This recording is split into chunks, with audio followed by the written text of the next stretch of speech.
कैसे हो? तो आज हमारा डे 2। ठीक है। डे 1 उम्मीद करता हूँ सबने देख लिया। ठीक है, समझ आ गया सबको क्या पढ़ना है, कैसे कर रहे हैं हम, क्या चल रहा है। राइट।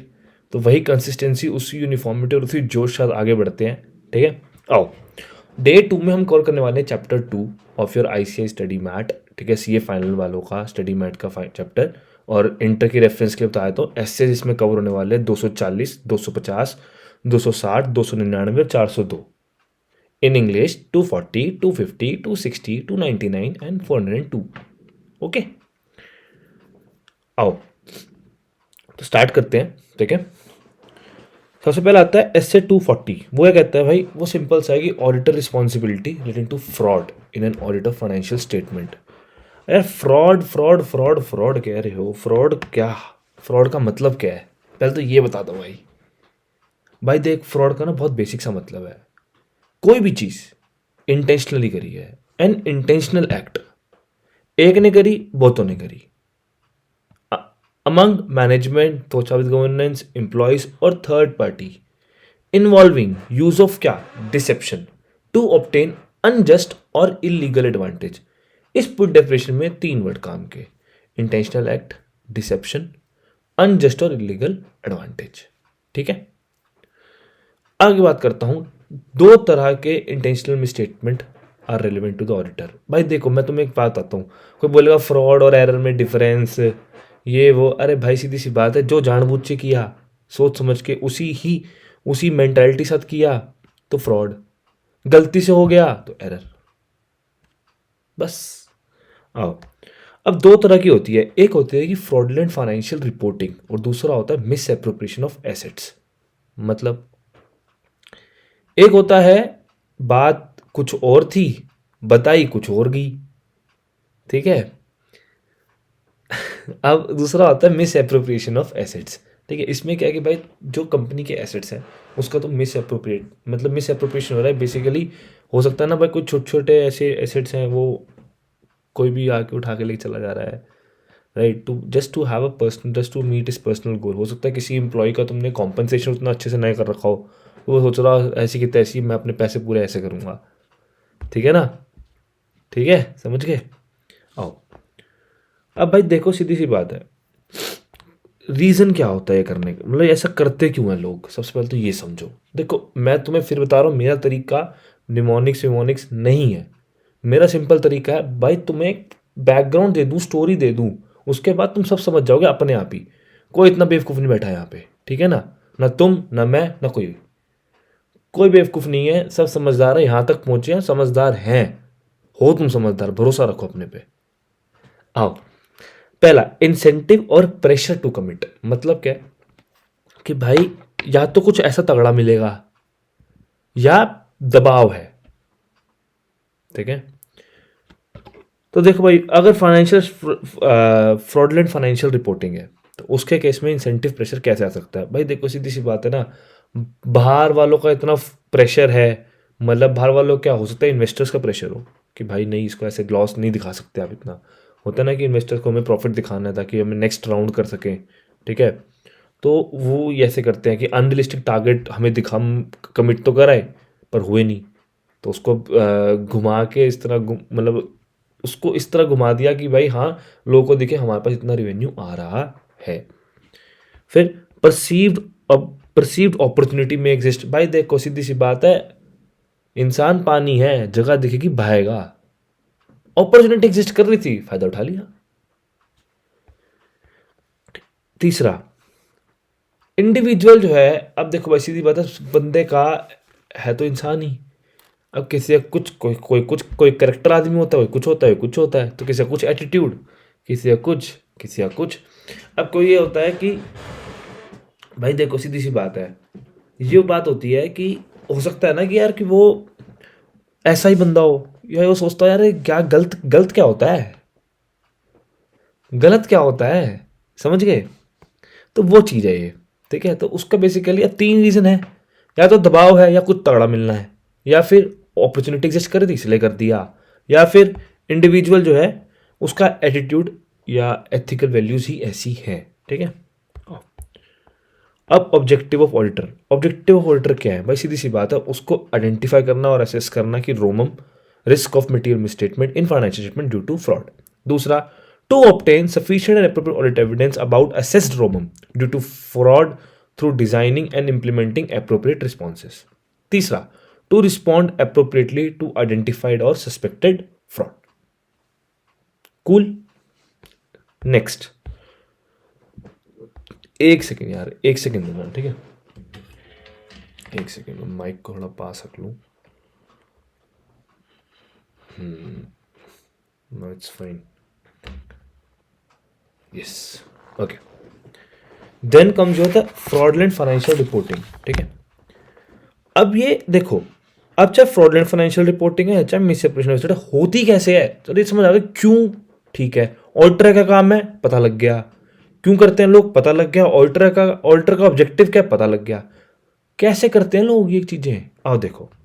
देखो भाई, फ्रॉडलेंट फाइनेंशियल रिपोर्टिंग कैसे कैसे हो सकती है, पहले ये समझो। इसके अंदर दो अलग डिफरेंस बताऊंगा। Manipulation, falsification, alteration. किसका? अकाउंटिंग रिकॉर्ड्स का। क्या करा? मैनिपुलेट करा, फॉल्सिफाई कर दिया या ऑल्टर कर दिया।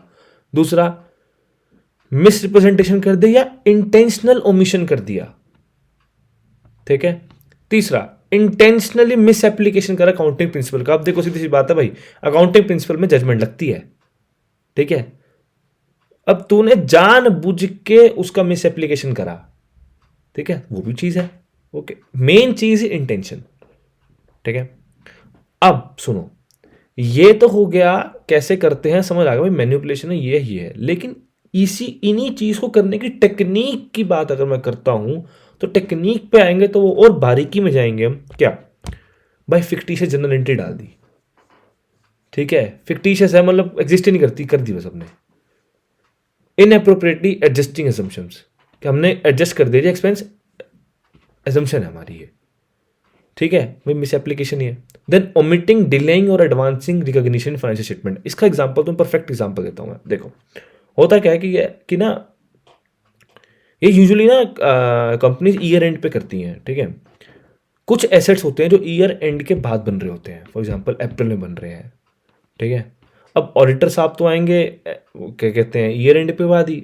एलआर वगैरह चल रहा है वो छोड़ो, मैं कह रहा हूँ ऑडिटर साहब आएंगे ईयर एंड के बाद ही, ठीक है? अब उसमें होगा क्या खेल, एसेट बना 15 अप्रैल को, लेकिन मैनेजमेंट ने इंटेंशनली उसको दिखा दिया 25 मार्च का, ताकि वो डेप्रिसिएशन ले सके 6 मंथ्स का, as per income tax act depreciation claim कर सके वो, ठीक है? अब ऑडिटर का फर्ज क्या बनता है भाई, उसको ये मतलब एक स्पेसिफिक वो होता है, चेक होता है कि भाई जो ईयर एंड पे कैपिटलाइजेशन हो रखी हैं, ईयर एंड के आसपास जो कैपिटलाइजेशन हो रखी हैं, उनके डॉक्यूमेंट्स ढंग से वैलिडेट करो, ताकि टू इंश्योर कि यार उसके, सीधी सी बात है ना यार, तुम्हें एविडेंस तो मिलेंगे ना, ऑब्वियस सी बात है। कॉन्ट्रैक्ट जो ये कंप्लीशन सर्टिफिकेट है, ठीक है, वो कब का मिला, चलो वो भी फॉर्ज कर दिया, ठीक है? उसके लिए सपोर्टिंग डॉक्यूमेंट्स, चलो ठीक है। उसके लिए कई बार क्या होता है, कुछ एक खर्चे से दिख जाते हैं कि भाई जो जो खुद से सिग्निफाई कर देते हैं कि यार इसके बिना तो बिल्डिंग कंप्लीट होती नहीं, ठीक है? वो खर्चे हुए बाद में है, उसके बिल बाद के हैं, इन्वॉइसेस बाद के हैं, समझ रहे हो? तो तुम्हें उस हिसाब से समझना है उस चीज को, ठीक है? तुम जाके फिजिकल विजिट करो, पता लगा भाई अभी तो वहां पे जो है पेंट होना बाकी है, और उन्होंने पेंट के एक्सपेंस भी डाल रखे हैं, सब कुछ कर रखा है, कैपिटलाइज कर दिया, एसेट भी कैपिटलाइज कर दिया, चलो भाई बल्ले बल्ले कर दिया, दिख रहा है भाई तो काम हुआ नहीं है, कुछ भी नहीं हुआ। कॉन्ट्रैक्टर की उन्होंने सब कुछ दिखा दिया, ले भाई बिल ब्रेस कर दिया, ये कर दिया। और कॉन्ट्रैक्टर जब तुमने कॉन्ट्रैक्ट टर्म्स पढ़ी तो उसमें इतना कंप्लीट होने के बाद ही तुम पेमेंट करोगे उसको, कंप्लीट होने के बाद उसको चीज़ मिलेगी। बट ये था कि भाई ये तो नहीं है, तो गलत हो गया। मतलब जैसे बिल्डिंग बनाए तो उसको था कि वॉश कहते हैं सफ़ेदी, क्या कहते हैं सफ़ेदी को यार, क्या कहते हैं यार, पेंट करके, तो पेंट करके जो है उसको, उसके बाद वो बिल रेस करेगा, उसके बाद बिल्डिंग कंप्लीट होगी, कॉन्ट्रैक्ट में लिखा साफ कर टर्म्स में। तो वो जब चीज़ें हुई तो मतलब बहुत सारी ऐसी छोटी छोटी कंडीशन है। फॉर एग्जाम्पल रूफ बनानी थी, पता लगा आधी रूफ बनी है जी, अभी तो आधी रूफ बन रही है, कैपिटलाइज कैसे कर दिया आपने? बहुत चीज़ें हैं, बहुत फैक्टर्स हैं, तुम्हें इर्द गिर्द दाएं बाएं सब देखना पड़ता है, ठीक है? कंसीलिंग और नॉट डिस्क्लोजिंग फैक्ट्स, जो कि जो है कुछ फैक्ट्स ऐसे तुमने छुपा दिए या दिखाए नहीं, ठीक है? फिर altering records and terms related to significant and unusual transaction. सीधी सी बात, अब देखो सीधी सी बात है, सारे पुट्ठे काम हो रहे हैं यहाँ पे, ठीक है, A to Z पुट्ठे काम होंगे। कॉम्प्लेक्स ट्रांजेक्शन तुमने रख दी ले भाई, ताकि इस तरह हो जाए कि समझ ही ना आए किसी को क्या हो, कि क्या क्या हो गया ये। फाइनेंशियल पोजीशन मिसस्ट्रक्चर्ड हो गई, मतलब कि जैसी थी वैसे दिखाई नहीं। खेल इसमें यह है, बात कुछ और थी बताई कुछ और गई। ठीक है, आओ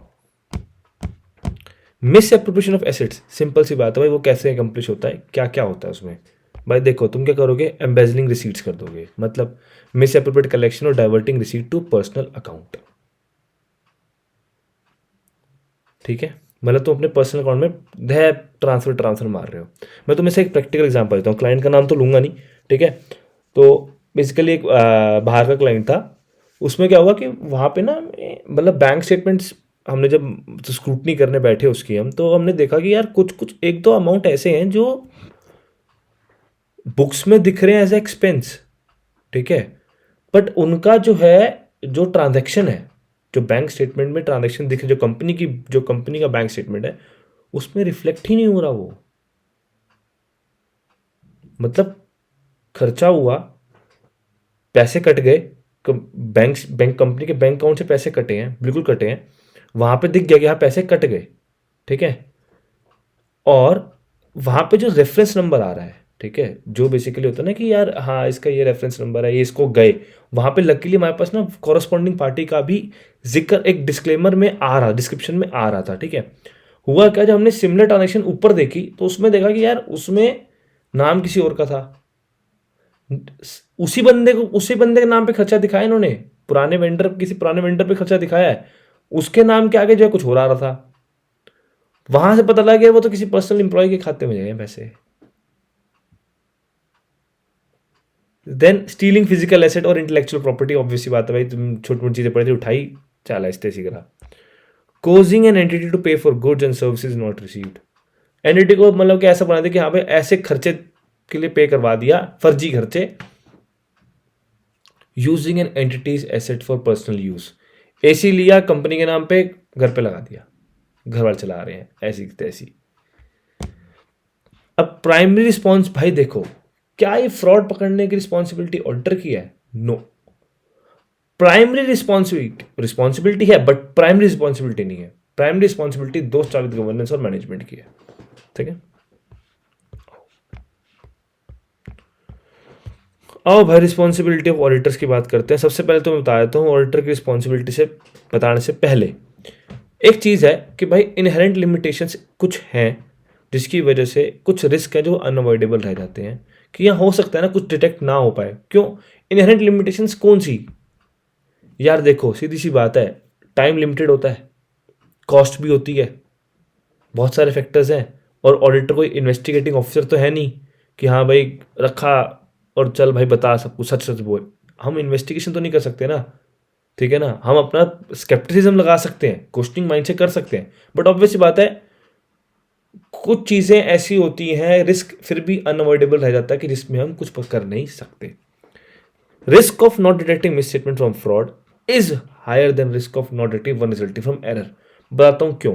जो एरर होता है ना पकड़ा जाता है, कैसे? वो कहीं ना कहीं देखो होता क्या ना, एरर गलती से करा किसी ने, ठीक है, फॉर एग्जाम्पल किसी ने कोई अमाउंट गलती से डाल दिया, ठीक है, पर जब उसके रिस्पेक्टिव ऑब्वियस वाला टैक्स पेमेंट्स वगैरह सब कुछ होंगी, ठीक है, जब टैक्स पेमेंट हो रही है तो जब उन्होंने 2B से चेक कर लिया, यहाँ से हमने पेमेंट करी, ठीक है, वेंडर ने GSTR 1 भरी, मेरी GSTR 2 में दिख रही है, ठीक है, मैंने वहाँ देख लिया भाई वहाँ तो GST का अमाउंट अलग आ रहा है, वहाँ ट्रांजेक्शन वैल्यू अलग आ रहा है, तूने गलत रखा है, गलती से लिखा गया वो, ठीक है, तो वो जो एरर वाली चीज़ें वो तो पकड़ी जाती है फिर भी स्टिल, मतलब there are few loops. But होता है ना कुछ जगह होता है कि इंटेंशनल होता है कि भाई वेंडर भी नकली, सब कुछ ऐसे की तैसी, सारा कुछ नकली है, ले भाई अब तो पकड़ ले, पूरी ट्रांजेक्शन घूमी हुई पूरी, अब तो इस तैसी करा ले, सारे के सारे डॉक्यूमेंट्स ही घुमा दिए उन्होंने कि लो जी पूरी लूप घुमा दी, अब तू पकड़ ले, तेरे को लगेगा जेन्युइन ट्रांजेक्शन जेन्युइन है नहीं। समझ रहे हो? वेन ऑब्टेनिंग रीजनेबल एश्योरेंस, ठीक है, अब जब रीजनेबल एश्योरेंस ले रहा है तो ऑब्वियस बात है यहाँ पे ना सीधी सी बात है, फ्रॉड वाला ऐसे है ना, प्रोफेशनल स्केप्टिज्म दिमाग में बिठा छाप लो, कोई प्रोफेशनल स्केप्टिज्म मेंटेन करना ही करना है through out the audit, considering कि भाई दिमाग में रखना potential of management over rate of controls. and recognizing the fact that audit procedures that are effective for detecting error may not be effective in detecting fraud. कि भाई जो तेरे normal audit procedure ना, 3-वे मैच एंड ऑल, ये सब तेरे error पकड़ने के फिर भी काम आ सकते हैं, बट वो क्या हो सकता है वो उतने इफेक्टिव ना हो फ्रॉड पकड़ने में। तो तुझे वहां पे एक्स्ट्रा दिमाग लगाना पड़ेगा। अब तू कैसे होगा भाई, देख सीधी सी बात है ना, तेरा पास्ट, तेरी हिस्ट्री क्या है, मतलब तेरा एक्सपीरियंस क्या है, उसके बाद देखेगा क्लाइंट का कैसी हिस्ट्री रही है, कैसे कैसे रिपोर्ट्स गई हैं, एलआरस की जो रिपोर्ट्स हैं वो कैसे रही हैं, इंटरनल ऑडिटर्स की रिपोर्ट्स थी वो कैसी कैसी है, उसमें क्या क्या गैप दिख रहे हैं, कंट्रोल गैप है तो ऑब्वियसली बात है वहाँ पे कोई ना कोई स्कोप हो सकता है। तो ये सब फैक्टर्स कंसीडर करने पड़ते हैं, ठीक है।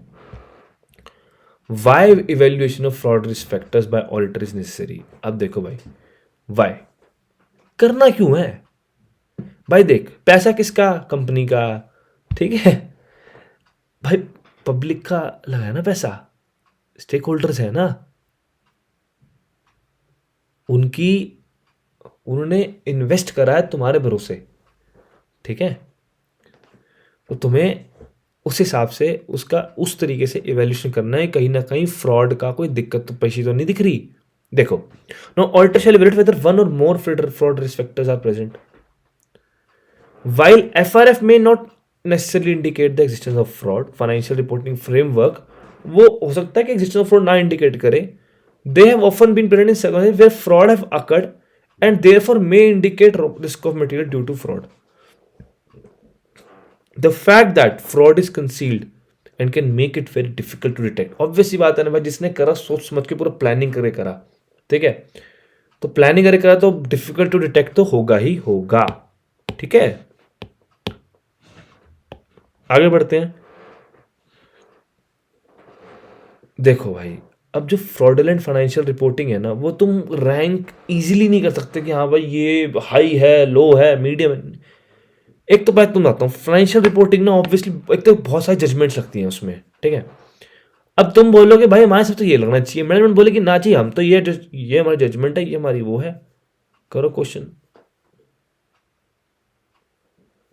भाई सामने भी सीए बैठे होते हैं, मैं तुम्हें प्रैक्टिकल चीज बता रहा हूँ, सामने भी सीए बैठे होते हैं। हम लेके चले गए थे इंडिया का नॉन कंप्लायंस, सामने वाला सीए बैठा कहता आजा बैठ जा भाई। अब काफ़ी जगह ऐसी हैं जहां फाइनेंशियल रिपोर्टिंग में बहुत सारी जजमेंट्स ही लगती हैं। कोई जजमेंट है मेरी, प्रोविजन बनाना है, मेरी जजमेंट है, बता कहाँ लिखा है, क्या करेगा। तो इसलिए क्या, तो तुम्हें वहां पे जो है बिल्कुल अपनी जजमेंट को बिल्कुल एकदम ना कि भाई एकदम तुम नस पकड़ के बैठे हो, तब तुम जीतोगे वहां। Accordingly, determination of whether a fraud risk factor is present and whether it is to be considered in assessing ROM of financial statement due to fraud requires in exercise of professional judgment. ठीक है, आओ फिर आता है risk factor related to misstatement arising from fraudulent financial reporting. देखो भाई सीधी सी बात है, अब इसके अंदर जितने फैक्टर्स वगैरह तुम्हें दिख रहे हैं, ओके, ये डिटेल की अपनी जो एक डिटेल समरी वीडियो है उसमें डाल रखे मैंने, एक एक चीज समझाई है मैंने उसमें, ठीक है। यहाँ पे मैं थोड़ा स्पीडली कवर करूंगा बिकॉज जो वीडियो बहुत लंबा हो जाएगा ये, ठीक है, और पर्पस हमारा अचीव नहीं हो पाएगा, ठीक है। जिसको बिल्कुल होता है ना कि स्टेप बाय स्टेप डिटेल एकदम वो करना है, तो भाई डिटेल वीडियो डली हुई है ऐसे 240 के नाम से, चैनल पे डली हुई है, प्लेलिस्ट में एसएस की प्लेलिस्ट लगी हुई है, उसमें जाकर देख लो आराम से, कोई दिक्कत नहीं है, वहाँ डिटेल में एग्जाम्पल बाय एग्जाम्पल समझाया, ठीक है। आओ भाई देखो सीधी सी बात है, risk factor related to misstatement arising from financial fraudulent financial reporting. इसमें आते हैं इंसेंटिव्स, प्रेशर्स, इसमें क्या थ्रेट्स टू फाइनेंशियल स्टेबिलिटी और profitability due to economic, industry और एंटिटीज ऑपरेटिंग कंडीशंस। क्या क्या होती हैं, देखो सीधी सी बात है भाई मेरे, कंपटीशन आ गया जी, कस्टमर डिमांड डिक्लाइन हो गई, कैश फ्लोज नेगेटिव हो रहे हैं, रैपिड ग्रोथ आ गई, नई टेक्नोलॉजी आ गई, ऑपरेटिंग लॉसेज आ रहे हैं, an number of factors are there, ठीक है। जिसको करना है ना उसको एक बहाना चाहिए, बात खत्म, ठीक है। आओ इंफॉर्मेशन, अब देखो सीधी सी बात है भाई, अब होता है क्या, कई बार ना थर्ड पार्टी की एक्सपेक्टेशन मीट करने का एक्सेसिव प्रेशर होता है, ठीक है। उसमें क्या आएगा, प्रॉफिटेबिलिटी और trend level expectation of investment management. अब देखो भाई, देखो सीधी सी बात है, तो मैं क्लियर कट शब्द बताता हूँ भाई, देखो मैनेजमेंट की एक्सपेक्टेशन है, ठीक है, या फिर हमें एडिशनल डेट या इक्विटी लेना है, वही बात बता चुका हूं तुम सब कुछ में। Margin ability to meet exchange listing requirement of debt repayment, ठीक है, जो लिस्टिंग रिक्वायरमेंट्स है भाई, एक्ट्स की रिक्वायरमेंट्स है, उसको मैं फुलफिल करके दिखाना है कि भाई नहीं मैं कर सकता हूं, तो फिर तो बात फिर घूम जाती है ना सारी। अगर मैंने पुअर फाइनेंशियल किया तो उसका भाई एडवर्स इफेक्ट आएगा on significant pending transaction such as business combination. हो सकता है ना भाई किसी बिजनेस कंबाइन होने वाला हो, मेरा मर्जर होने वाला हो, तो एक मैंने गलत कर दिया तो भाई मेरा मर्जर ठप हो जाएगा, तो फिर वो क्या कहता है, फ्रॉडलेंट फाइनेंशियल रिपोर्टिंग। आगे, now information available that indicates personal financial situation of management or those are with governance is threatened by entity's financial performance arising from following, क्या क्या, by significant financial interest in entity, significant portion of their compensation being contingent upon achieving aggressive target। देखो होता क्या है, तुमने भाई सामने वाले को बोला अगर ये टारगेट अचीव किया तो तेरे को इतने पैसे दूंगा, तो क्या करेगा भाई, घुमाएगा। उसको पता नहीं हो सकता, सामने वाले को देने वाले को पता नहीं हो सकता, उसको पता नहीं हो सकता, लेकिन कहता है ठीक है सर मैं करके दूंगा, और वो कर देता है, घुमा देता है चीजें सारी। Personal guarantee of debts of entity, और होता है ना भाई कि हाँ भाई इस साल का प्रॉफिट चाहिए 20%, इबिट्टा ले 20%, तो क्या करेगा, घुमाओ, बन रहा जी 17%। अब उसको पता है अगर 20 कर दिया तो मेरे को पैसा मिलेगा मोटा, तो घुमाओ। पर्सनल गारंटी ऑफ डेट्स और डेट्स ऑफ एंटिटी, ठीक है, पर्सनल गारंटीज ले रखी हैं जी।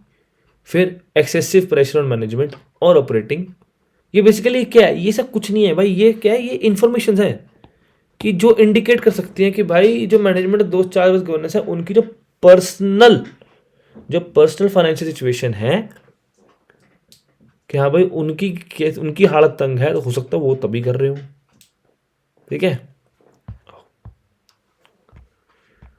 अब अपॉर्चुनिटीज की बात करते हैं भाई। देखो कुछ होते हैं इनहेरेंट अपॉर्चुनिटीज। इनहेरेंट अपॉर्चुनिटीज का मतलब क्या है, तुमने कंट्रोल्स लगा रखे हैं, मेकर चेकर सब कुछ लगा हुआ है, एसओडी लगा हुआ है, डीओए लगा हुआ है, सब लगा हुआ है, सेग्रीगेशन ऑफ ड्यूटीज कर रखी है, डेलीगेशन ऑफ अथॉरिटीज भी कर रखी है, सब कुछ कर रखा है, ठीक है। बट उसमें ना कुछ कुछ डिजाइन गैप्स है, कुछ ऐसी जगह जो नजरों में आती नहीं है, ठीक है, तो वो क्या है, अपॉर्चुनिटीज है। अब अपॉर्चुनिटीज कैसे कैसे आ सकती हैं, कुछ तो होते हैं इनहेरेंट कि हाँ भाई डिजाइन में ही गैप है, कंट्रोल डिजाइन गलत कर रखा है। कुछ होते हैं कि इनएफेक्टिव मैनेजमेंट मॉनिटरिंग, ठीक है, कि भाई कोई देखता ही नहीं है, देखने वाला कोई नहीं, अपनी स्थिति कराए।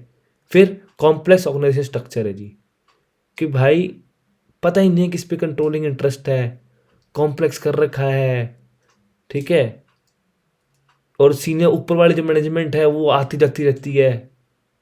फिर डेफिशिएंट इंटरनल कंट्रोल्स तो बता ही दिया मैंने कि हाँ भाई जब कंट्रोल लगा रखे हैं वो डेफिशिएंट है। फिर risk factor related to misstatement arising from fraudulent financial reporting, ठीक है, इसका क्या मतलब है, देखो अब भाई देखो सीधी सी बात है, इसके अंदर क्या क्या बलाएं आती हैं। सबसे पहला आता है तुम्हारा ineffective communication of entities values, ethical standards और इनएप्रोप्रिएट वैल्यू, ठीक है। आओ अब क्या हुआ, बंदे का एटीट्यूड ऐसा है, ठीक है, बंदा था टेढ़ा टेढ़े दिमाग का था, तुमने हायर भी कर लिया, पर भाई तुमने उसको अपनी वैल्यूज नहीं बताई, ठीक है ना। कोई भी, चलो मैं कह रहा हूँ ठीक है, कोई आया इंटेंशन नहीं आया, कैसे भी आया, कोई रीजन से आया, बट तुम होता ना भाई, कोई बदल तो कोई भी सकता है, क्या फर्क पड़ता है, बदलना है ना, बदल तो कोई भी जाएगा। बट तुमने कोशिश नहीं करी, तुमने अवेयरनेस ही नहीं दी, तुमने उसको बताया ही नहीं, क्लियरली करा ही नहीं, मेंशन करा ही नहीं, ठीक है। ओनर और जो मैनेजर है वो डिस्टिंक्शन बनाते पर्सनल बिजनेस ट्रांजेक्शन में, ले भाई ऊपर वाले कर रहे हम भी करेंगे, ठीक है। अब होता क्या है, हो सकता है, अब देखो यहां पे आ गई तुम्हारे पुराने भाई की बात, प्रीवियस मतलब प्रीडेसेसर ऑडिट, ठीक है।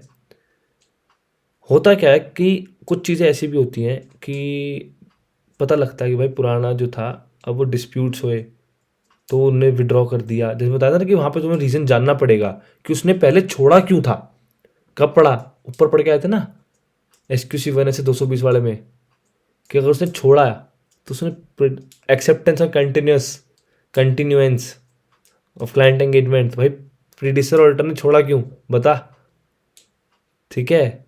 कुछ लिमिट तो नहीं लगा रखी तूने पीपल कि इससे नहीं मिल सकते उससे नहीं मिल सकते, या डोमिनेटिंग मैनेजमेंट बिहेवियर है ऑडिटर डील करते वक्त, ठीक है। वही देखो सुनो, अब तुम्हें बड़ा इजी स्मूथ लग रहा होगा, है ना, कि हाँ भाई तो बहुत स्मूथ है। और अभी अब तक क्या हो रहा था भाई, इसमें ये भी पढ़ना है, इसमें ये भी पढ़ना है। अरे भाई मेरे थम जा, फ्लो चल रहा है, फ्लो में बह, मजा आ जाएगा।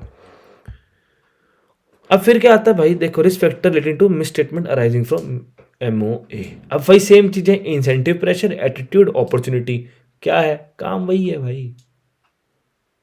अब ये कौन करेंगे, नॉर्मली एम्प्लॉयज करते हैं, ठीक है। उसमें क्या होता है भाई कि उनको पता है कि मेरा फ्यूचर में ले ऑफ होने वाला है,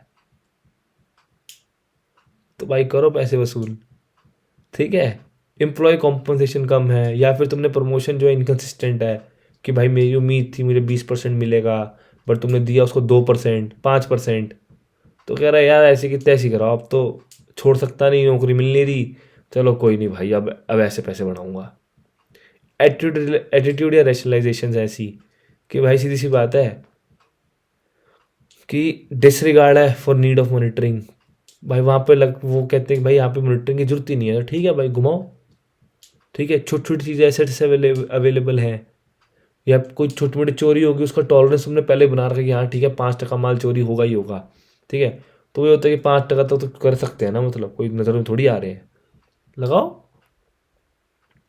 फिर क्या होता है अपॉर्चुनिटीज़। अपॉर्चुनिटीज़ क्या है भाई, देखो सीधी सी बात है, जिसके पास पावर है उस पर अपॉर्चुनिटी है, जिसके पास कस्टडी है उस पास अपॉर्चुनिटी है। जिसको तुमने राइट दे रखे कि हाँ भाई बुक्स में तो एंट्री कर सकता है, तो इसलिए मेक श्योर करना पड़ता है क्या क्या इनएडिक्वेट कंट्रोल्स अगर तुमने लगा रखे, भाई सिक्योरिटी ड्यूटी नहीं है, जो बंदा लेके आ रहा है वही, जो बंदा लेके आ रहा है मतलब जो बंदा एंट्री कर रहा है उसको ही पता है फिजिकल कस्टडी कहाँ रखनी है, और ये कहते हैं फिर वो ही इशू करता है। एक ही बंदे तुमने सारा काम दे दिया, तो ले भाई वो देखो कैसे घुमाएगा तुम्हें। फिर सीनियर मैनेजमेंट के एक्सपेंडिचर्स की ओवरसाइट हो रही है, ठीक है। अब जो एम्प्लॉय एसेट संभालता है उसके मैनेजमेंट की नज़र ही नहीं है, ठीक है। रिकॉर्ड कीपिंग घुमा रहा है वो आदमी मस्त, और फिजिकल सेफगार्ड्स ओवर कैश, ठीक है।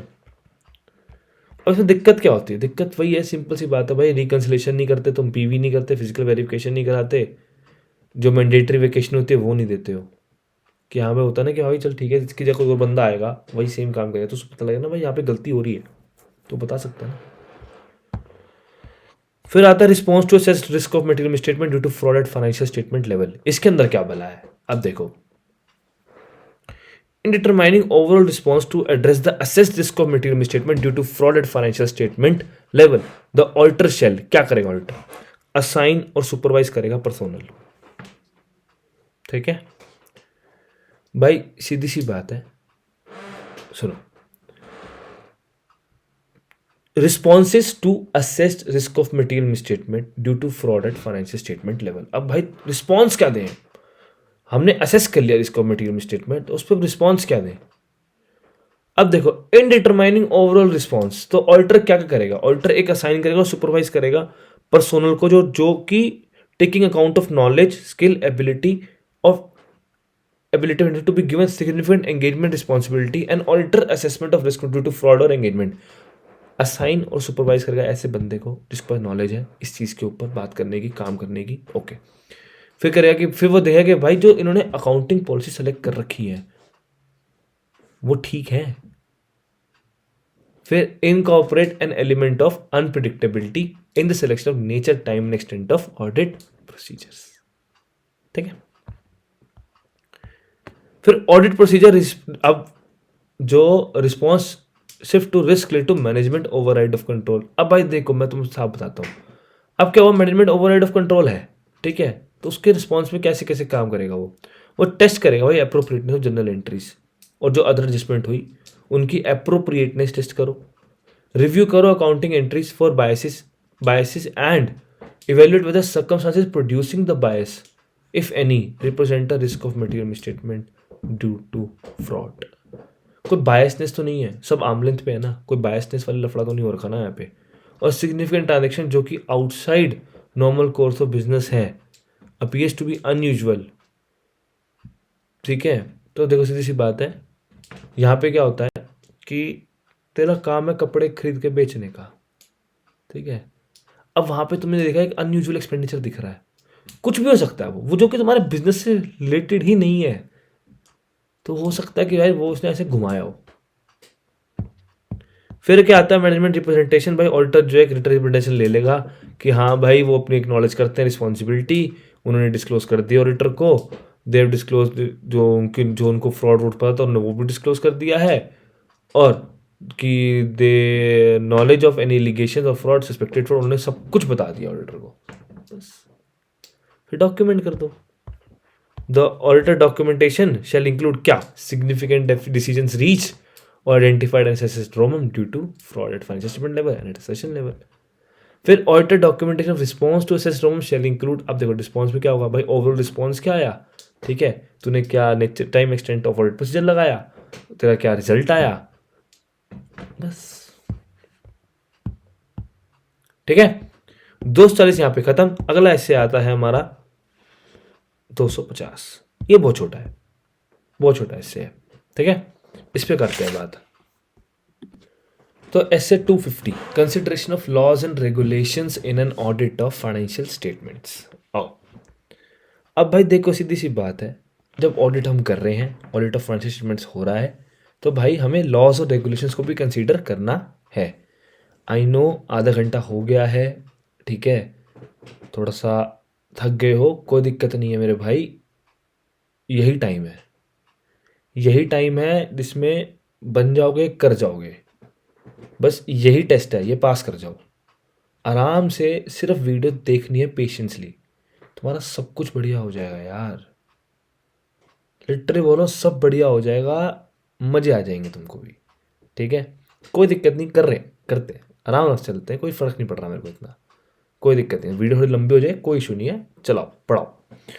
ऑब्जेक्टिव ऑडिटर क्या होते हैं भाई, टू ऑब्टेन करना sufficient appropriate audit evidence regarding compliance with provision of those laws and regulations. मतलब भाई देख तूने सफिशिएंट एप्रोप्रिएट ऑडिट एविडेंस लेने हैं ताकि उन लॉ और रेगुलेशन के साथ तूने कंप्लाई कर रखा है उसके लिए। फिर टू परफॉर्म करना ऐसे ऐसे ऑडिट प्रोसीजर्स टू आइडेंटिफाई क्या इंस्टांस ऑफ नॉन कंप्लायंस, और फिर अप्रोप्रिएटली उनको रिस्पॉन्ड करना, ठीक है, तीन ही काम है। क्या काम है, एविडेंस ले, आइडेंटिफाई कर नॉन कंप्लायंस कहाँ कहाँ है, और फिर अप्रोप्रिएटली रिस्पॉन्ड कर दे, खत्म। Types of policy and procedure an entity may implement to assist in prevention and detection of non compliance with laws and regulations. Non compliance laws and regulation के साथ असिस्ट करने में क्या हेल्प करता है भाई, देखो सीधी सी बात है, तुम्हें क्या करना पड़ेगा। अब ये पॉलिसी प्रोसीजर्स वो हैं जो एंटिटी इंप्लीमेंट करती है, ठीक है, ताकि उन्हें को हेल्प मिल सके कि हाँ चेक करने की कहीं कहीं नॉन कंप्लायंस तो नहीं हो रहा। तो क्या क्या करते हैं वो लोग, वो लीगल रिक्वायरमेंट मॉनिटर करते हैं रेगुलर बेसिस पे कि हाँ भाई क्या कोई नई लीगल रिक्वायरमेंट तो नहीं आ गई अब, ठीक है। फिर institute and operating appropriate system of internal control, ठीक है, इंटरनल कंट्रोल इज नेसेसरी यार, किसी भी बड़े बिजनेस को चलाने के लिए ना internal controls are very much necessary. वही एक रीजन है जिसकी वजह से इंटरनल ऑडिट का बिजनेस बूम पे है। Developing, publicising and following a code of conduct, क्या भाई ये हमारा कोड ऑफ कंडक्ट है। इंश्योर करना कि जो एम्प्लॉयज हैं वो प्रॉपरली ट्रेंड है और वो अंडरस्टैंड करते हैं उस कोड ऑफ कंडक्ट को।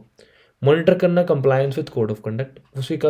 अब देखो मैं तुम्हें बहुत बेसिक चीज़ बताता हूँ, लीगल रिक्वायरमेंट मॉनिटर करी, मॉनिटर करके तूने इंस्टीट्यूट और अप्रूव कंट्रोल भी लगा दिए, कंट्रोल लगा दिए, अब क्या करेगा, अब एक अपना कोड ऑफ कंडक्ट बनाएगा। कोड ऑफ कंडक्ट जो तूने बनाया उसको फॉलो कौन करेंगे, एम्प्लॉयज करेंगे, जो एम्प्लॉयज फॉलो करेंगे वो प्रॉपरली ट्रेन होना चाहिए, उन्हें पता होना चाहिए क्या है क्या नहीं है, और फिर तू मॉनिटर करेगा बैठ के मच्छर थोड़ी मारेगा, तो मॉनिटर तो करेगा ना, कर मॉनिटर। फिर एंगेज करेगा क्या इसको, लीगल एडवाइजर्स को कि भाई कोई लीगल रिक्वायरमेंट्स कुछ है तो बता यार, और एक रजिस्टर मेंटेन कर देगा। मतलब बेसिकली एक समरी होती है कि हाँ भाई ये सिग्निफिकेंट लॉज है रेगुलेशंस हैं जो हम कंप्लाई करते हैं, हम पे एप्लीकेबल है, कर। And record of complaints, obviously complaints तो आती रहती हैं।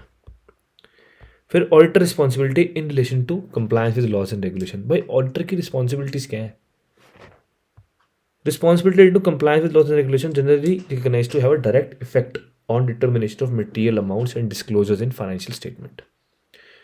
दूसरा, responsibility relating to laws and regulations, but उनका compliance may be fundamental to operating aspect of business। मतलब देखो मैं तुम्हें चीज बताता हूँ, एक होता है कि भाई तो तुम्हें मनी वाइज दिक्कत कर सकता है, पेनलाइज ज़्यादा है या हैवी है, या फिर एक होता है मनी वाइज तो इतना बड़ा नहीं है लेकिन ना तुम्हारे बिजनेस की ऑपरेशंस पे रिस्ट्रिक्शंस डलवा सकता है। ठीक है, तो दोनों पर्सपेक्टिव हमें चेक करने पड़ते हैं। फिर अब तो जब एंटिटी की अंडरस्टैंडिंग ले रहा था तो ये भी देखना पड़ेगा उसमें लीगल रेगुलेटरी फ्रेमवर्क कौन से एप्लीकेबल है और जो एंटिटी को कंप्लाई कैसे कर रही है। बहुत सारे टूल्स आते हैं लीगल, अरे सॉरी नाम नहीं ले सकता, बहुत सारे टूल्स आते हैं जिसके बेसिस पे जो है वो क्या कहते हैं उनका वो चलता है, जिसके थ्रू मॉनिटरिंग चलती है। ठीक है, now auditor shall perform following audit procedure to help identify instance of non compliance with other laws and regulations that may have material effect on financial statement. क्या भाई देखो, बहुत सारे ऐसे इंस्टांसेस हैं नॉन कंप्लायंस के with other laws and regulation जिसका material effect होता है फाइनेंशियल स्टेटमेंट पे। क्या क्या? पहला होता है इंक्वायरी, दूसरा होता है correspondence inspecting correspondence if any with relevant licensing और रेगुलेटरी अथॉरिटीज। काम खत्म है। क्या ऑडिट प्रोसीजर लगाएगा? ऑडिट प्रोसीजर सिर्फ दो है भाई, इंक्वायरी कर और इंस्पेक्टिंग कॉरस्पॉन्डेंस। क्या भाई उसके उसके आगे फर्दर क्या क्या हो सकता है? Sorry sorry sorry sorry, pencil battery is low, देखते हैं। Audit procedure when non compliance is identified और सस्पेक्टेड। अब अगर नॉन कंप्लायंस आइडेंटिफाई और सस्पेक्ट होता है तो क्या क्या ऑडिट प्रोसीजर लगेंगे? तो भाई देखो सीधी सी बात है, तो वो अंडरस्टैंड करेगा उसको वो एक्ट कैसा है। अब देख सीधी बात है, जो पता लगा वैसे नॉन कंप्लायंस कर रखा है, क्या करेगा?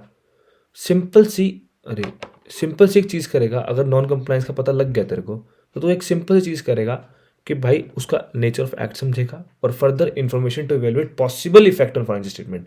उसका पॉसिबल इफेक्ट क्या आ सकता है फाइनेंशियल स्टेटमेंट में, वो भी तेरे को इवेलुएट करना पड़ेगा। लास्ट, रिपोर्टिंग ऑफ आइडेंटिफाइड और सस्पेक्टेड नॉन कंप्लायंस। अब भाई आइडेंटिफाई कर लिया, सस्पेक्ट कर लिया नॉन कंप्लायंस है, तो उसकी रिपोर्टिंग करेगा किसको? दो चाबित गवर्नेंस को अपनी रिपोर्ट में, और रेगुलेटरी और एनफोर्समेंट अथॉरिटीज को। Game over, SA 250 is also finish. तो अगला एसए हमारा एसए 260। ठीक है, अब एसए 260 कहता क्या है? देखो भाई, एसए 260 है communication with those charge with governance. Okay, now what is दोस्त चार्ज विद गवर्नेंस? होते कौन है ये लोग? तो ये बेसिकली वो है कि जिनकी ओवरऑल रिस्पॉन्सिबिलिटी यही है कि हमें इनको पूरा देख रेख करनी है for overseeing the strategic direction of entity and obligation related to accountability of entity. ठीक है, मतलब मोटा माटी करता धरता यही है। ठीक है, मतलब बड़े बड़े लोग हैं ये सारे। ओके, नाउ अब देखो भाई, कम्युनिकेशन विद दोस्त चाहे विद गवर्नेंस पर करना क्यों है? वाई? बिकॉज सुनो कि होता क्या है कि भाई एक कंस्ट्रक्टिव रिलेशनशिप बनता है, पहली बात। दूसरा, दोस्त चाहे विद गवर्नेंस उस बिजनेस में एक्चुअल में है। ठीक है, you are consultants, that's fine, totally fine, but उनके इनपुट्स भी लेने ज़रूरी हैं, वैलिड है वो भी। ठीक है ना, तो ताकि कंस्ट्रक्टिव, एक तो वर्किंग रिलेशनशिप कंस्ट्रक्टिव बन जाए कि हाँ सर ये ऑब्जर्वेशंस है हमारी, प्लीज़ कंसीडर दिस। ओके, तो ये ऑब्जर्वेशन आप देखो। अब उसमें वो अपना ओपिनियन देते हैं कि there might be some chances, there might be some insights जो तुम्हारे लिए हेल्पफुल हो, तुम्हें कुछ नया सीखने को मिल जाए। ठीक है ना, और दूसरी बात ये होती है उनकी रिस्पॉन्सिबिलिटी भी है कि ओवरसी करना कि रिपोर्टिंग प्रोसेस कैसा है, ताकि वो भी जो है, क्योंकि उन एट द एंड तो उनको ही रिड्यूस करना है रिस्क ऑफ मटेरियल स्टेटमेंट और फाइनेंशियल स्टेटमेंट। प्राइमरी रिस्पॉन्सिबिलिटी पड़ा है तो उन्हें भी तो पता होना चाहिए, उनकी नॉलेज में भाई चल क्या रहा है, इसलिए कम्युनिकेट करना ज़रूरी है। फिर आता नंबर 2, क्या ऑब्जेक्टिव ऑफ ऑडिटर। भाई ऑडिटर का ऑब्जेक्टिव क्या है? कि भाई देखो सीधी सी बात है, ताकि क्लियरली कम्युनिकेशन हो जाए। ठीक है ना, कि यार हाँ देखो भाई सीधी सी कि ये ऑडिट हुआ। ठीक है, ये फाइनेंशियल स्टेटमेंट का ऑडिट हमने करा है, ये हमारा स्कोप था, ये हमारी टाइमिंग थी, ये हमारी ऑब्जर्वेशन हैं जी। अब क्लियरली कम्युनिकेट कर दो।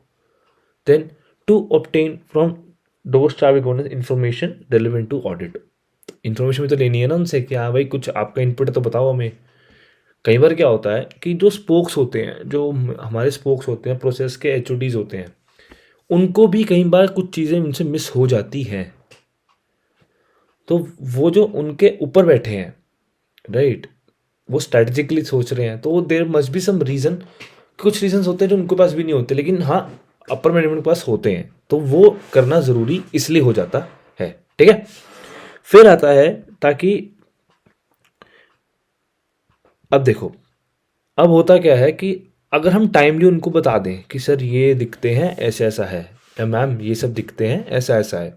तो आप ओवरसी कर लो अपने फाइनेंशियल रिपोर्टिंग प्रोसेस को, ताकि वो उसको इम्प्रोवाइज भी कर सके। अब देखो सीधी सी बात है यार, सिर्फ ऑब्जर्वेशन निकालना ही मोटिव नहीं है। एट द एंड मोटिव क्या है कि गलतियां रिपीट ना हो, ठीक है ना। अब तुम सेम ऑब्जर्वेशन निकाले जा रहे हो, लूप बनता जा रहा है, कोई फायदा नहीं है ना उसका। इंप्रूवमेंट तो देनी है, ठीक है, तुम्हारा वैल्यू एडिशन भी तो आना चाहिए ना निकल के। That's it. And to promote effective two way communication. Okay, now matters to be communicated by auditor. कौन कौन से मैटर्स तुम्हें कम्युनिकेट करने हैं ऑडिटर्स को, ठीक है। ऑडिटर्स को कौन कौन से मैटर्स कम्युनिकेट करने हैं दोस्त विद गवर्नेंस को। भाई देखो सीधी सी बात है, ऑडिटर को जो है, ऑडिटर रिस्पॉन्सिबल है ओपिनियन बनाने के लिए।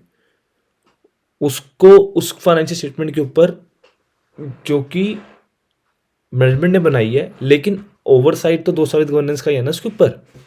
तो सीधी बात है, जो तू जिसके ऊपर ओपिनियन बनाने जा रहा है उसकी जिस फाइनेंशियल स्टेटमेंट के बेस पे तो ओपिनियन दे रहा है, उसकी बनाने की रिस्पॉन्सिबिलिटी अल्टीमेट में दोस्त विद गवर्नेंस की हो गई, ठीक है। तो उनके साथ तो तुझे वो कम्युनिकेट करने पड़ेंगे, हाँ ये हमारे ओपिनियन है, ठीक है। तू रिपोर्ट क्वालिफाई कर रहा है, ठीक है, अपना ओपिनियन मॉडिफाई कर रहा है, तो फिर उनको बताना पड़ेगा ना कि ये रीज़न है, ये बेसिस है जी, ठीक है। और सीधी सी बात है, जो ऑडिट है वो उनको उनकी रिस्पॉन्सिबिलिटी से रिलीव तो करता नहीं कि हाँ जी कि इनको कुछ करना ही नहीं है, ऐसा तो नहीं है। एडिट तो उनको ही करना है काम, तो वो करेंगे। Then communication regarding plan scope and timing. अब देखो सीधी सी बात है, प्लान स्कोप और टाइमिंग का तो तुम कम्युनिकेट करोगे तो ताकि जो है वो फिर क्या होगा, दोस्त चावित गवर्नेंस जो है असिस्ट होती हैं to understand the better consequences of auditors work, to identify specific area in which they require auditor to perform additional procedure. कई बार क्या होता है, हम जाते हैं, हम उनसे हम जैसे ओपनिंग मीटिंग होती है तो हम उनसे बात करते हैं कि सर कोई ठीक है हमारा ये स्कोप ऑफ वर्क है, ओके, इसके अलावा आपके एक्सपीरियंस के बेस पे कोई is there any specific area जिस पे हमें थोड़ा एडिशनल और हम मतलब कि थोड़ा वन स्टेप मोर फर्दर जाएं, ठीक है ना। जो हमारी रिक्वायरमेंट्स है वो तो हम करेंगे ओवरऑल पूरी, लेकिन कुछ ऐसे एरिया जिसमें आपको कुछ आते हो, मतलब जिसमें होता है कि यार कि एक एडिशनल वन स्टेप अहेड जाओ, तो वो पता लगता है, वहाँ से इंसाइट मिलता है। अब उससे होता क्या है, तुम एक स्टेप अहेड अगर किसी स्पेसिफिक एरिया पे जाते हो तो उसके रिलेटेड जो सब्सिक्वेंट चीज़ें होती हैं, तुम वहाँ पे भी तुम्हारी डॉट्स कनेक्ट होनी शुरू हो जाती हैं, ठीक है ना।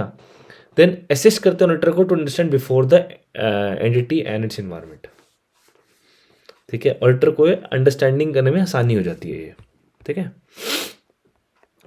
अब देखो भाई, कुछ डिफिकल्टीज जो तुम एनकाउंटर करते हो वो भी तुम्हें कम्युनिकेट करना पड़ेगा कि हाँ भाई मैनेजमेंट की तरफ से सिग्निफिकेंट डिले था, अनरीजनेबली ब्रीफ टाइम दिया गया, अनएक्सपेक्टेड एफर्ट हमारे लगे इन चीज़ों पे, ताकि इस वजह से हम टाइमली रिपोर्ट नहीं दे पाए, ठीक है। एक्सपेक्टेड इन्फॉर्मेशन अनअवेलेबिलिटी, मतलब जो इन्फॉर्मेशन हमें चाहिए थी वो थी ही नहीं। Either they must be an ERP issue, कोई सिस्टम इशू है कि उसमें से रिपोर्ट एक्सट्रैक्ट नहीं होती, तो हमें ऐसे इंडिविजुअल बाय इंडिविजुअल करना पड़ा।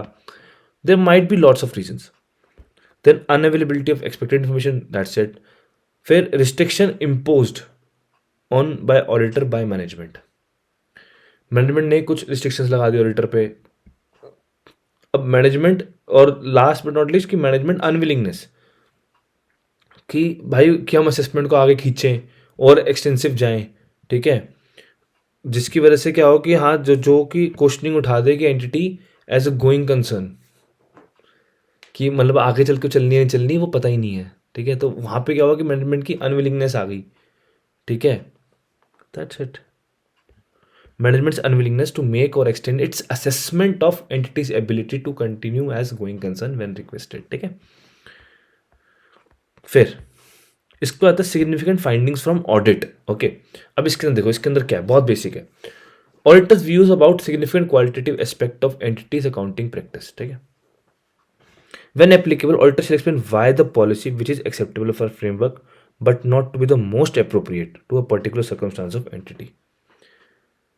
एक्सेप्टेबल तो है फ्रेमवर्क से, लेकिन वो अप्रोप्रिएट नहीं है, ठीक है। वही वो जजमेंट वाला खेल, ठीक है। सिग्निफिकेंट डिफिकल्टीज अगर कोई तुम्हें एनकाउंटर हुई है तो वो डिफिकल्टीज अपने याद बता दी तुम्हें कि कैसे डिफिकल्टीज आती हैं।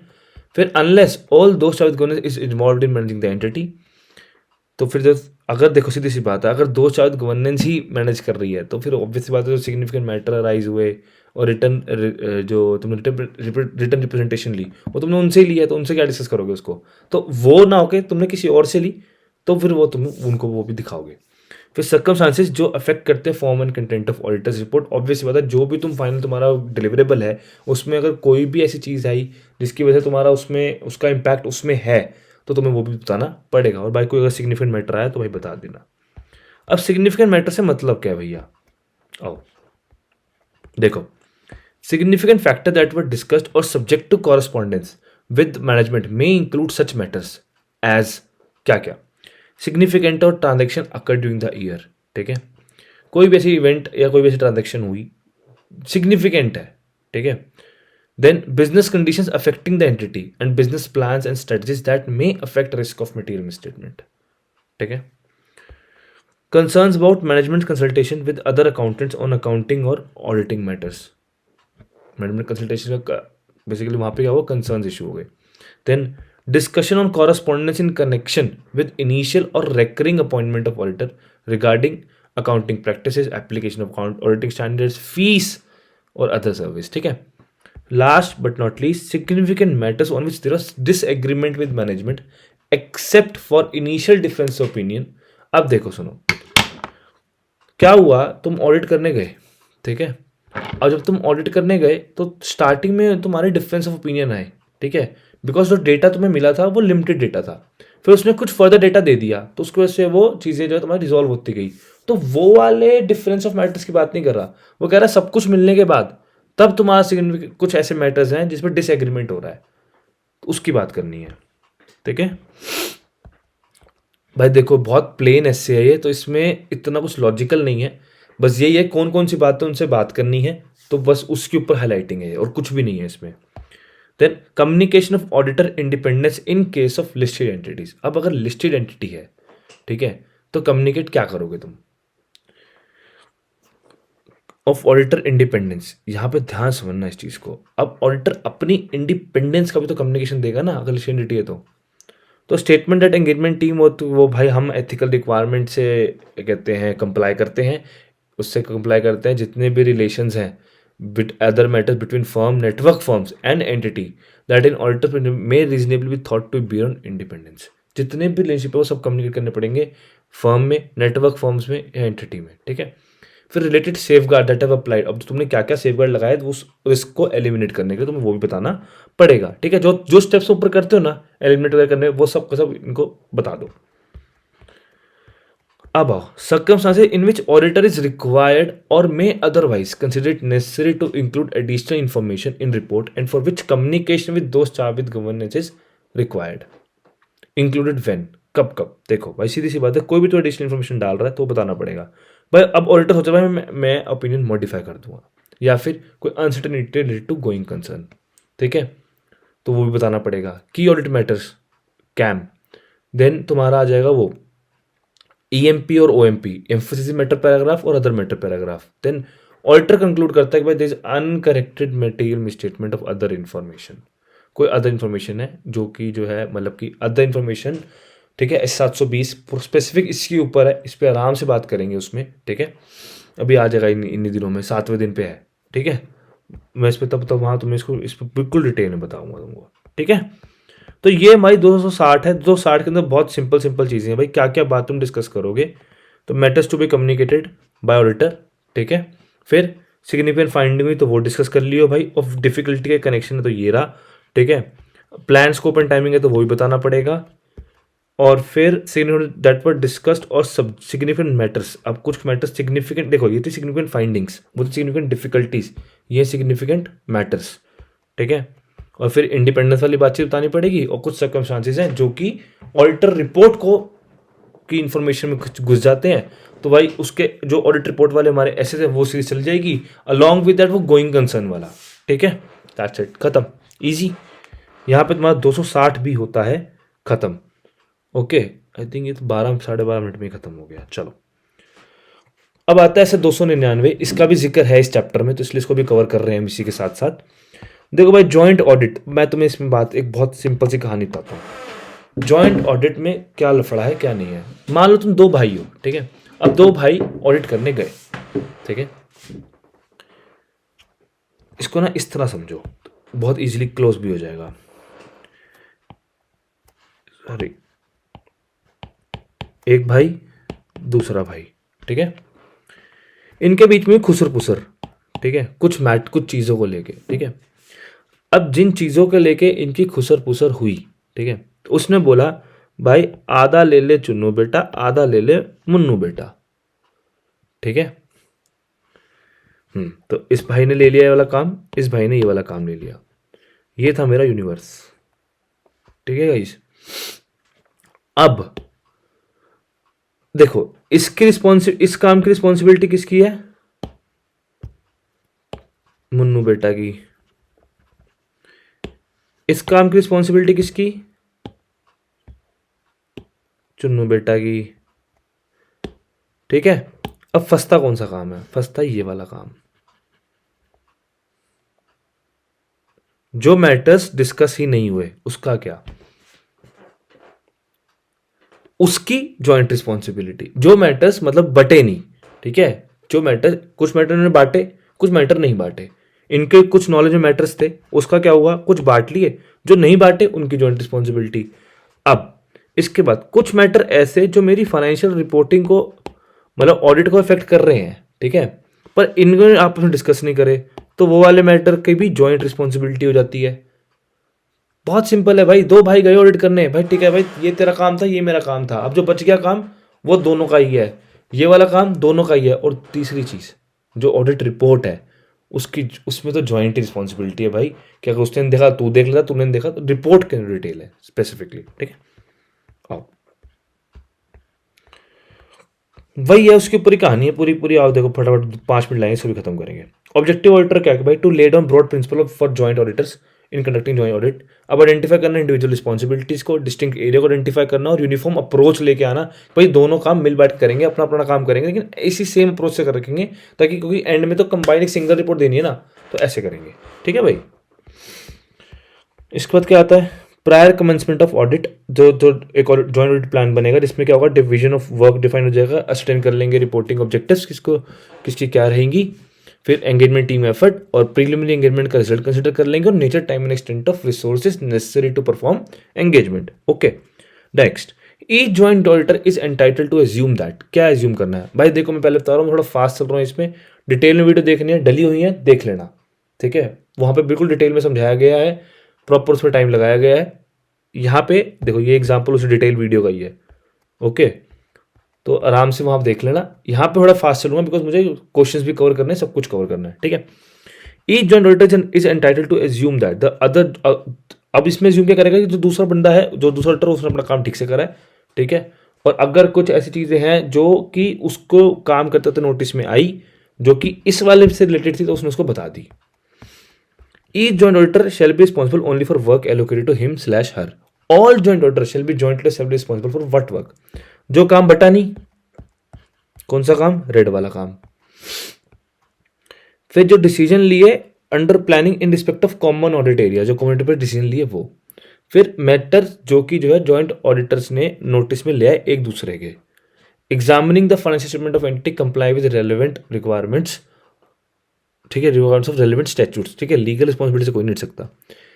और presentation disclosure of financial statement obviously बात है, और ensuring audit report compliance with requirement of relevant statute. Okay, ठीक है, खत्म। इसके बाद आता है 402। आओ, ये लास्ट ऐसे है, इसके बाद हम क्वेश्चन पे मूव कर देंगे। ये वाले चैप्टर्स के अंदर, इस वाले चैप्टर के अंदर हमारे ये 6-7 ऐसे थे, टोटल थे 5 ऐसे, सॉरी ये 5 ऐसे थे जिसको मैं कवर करना था, तो ये 5वां ऐसे इसको भी निपटा देते हैं साथ में। आओ, अब इसकी कहानी क्या है? देखो भाई, बहुत सिंपल सी कहानी है, बहुत बेसिक कहानी है। Audit consideration related to an entity using a service organisation. अब इसमें क्या खेल है भाई? देखो, तो मैं सिंपल सी बात बोलता हूँ। एक कंपनी है, ठीक है, उसने क्या करा, वो एक एंटिटी है, एक एजेंसी है या कोई कंपनी है, दूसरी कंपनी है, उसको उसने अपना पेरोल प्रोसेसिंग का काम दे दिया, ठीक है। अब यहाँ पे तुम वो डेटा भी वही मेंटेन करते हैं, सब कुछ वही करते हैं, वही पेरोल प्रोसेस करते हैं, ठीक है। वही they make sure the compliances with respect to the human resources, तो वो ही इंश्योर करते हैं, तुम इंश्योर नहीं करते हो। तो अब होता क्या खेल है, देखो तुम उनको अपना क्रिटिकल डेटा दे रहे हो, ठीक है। तुम्हें ये मेक श्योर करना है, ऑडिटर को ये मेक श्योर करना है कि जो सर्विस ऑर्गेनाइजेशन है, ठीक है, उसके पास रेलेवेंट कंट्रोल्स हैं हमारे डेटा को प्रोटेक्ट रखने के लिए। उससे हम रिपोर्ट लेते हैं टाइप 1 और टाइप 2 रिपोर्ट, डिफरेंस समझाऊंगा, सब्र रखो, ठीक है।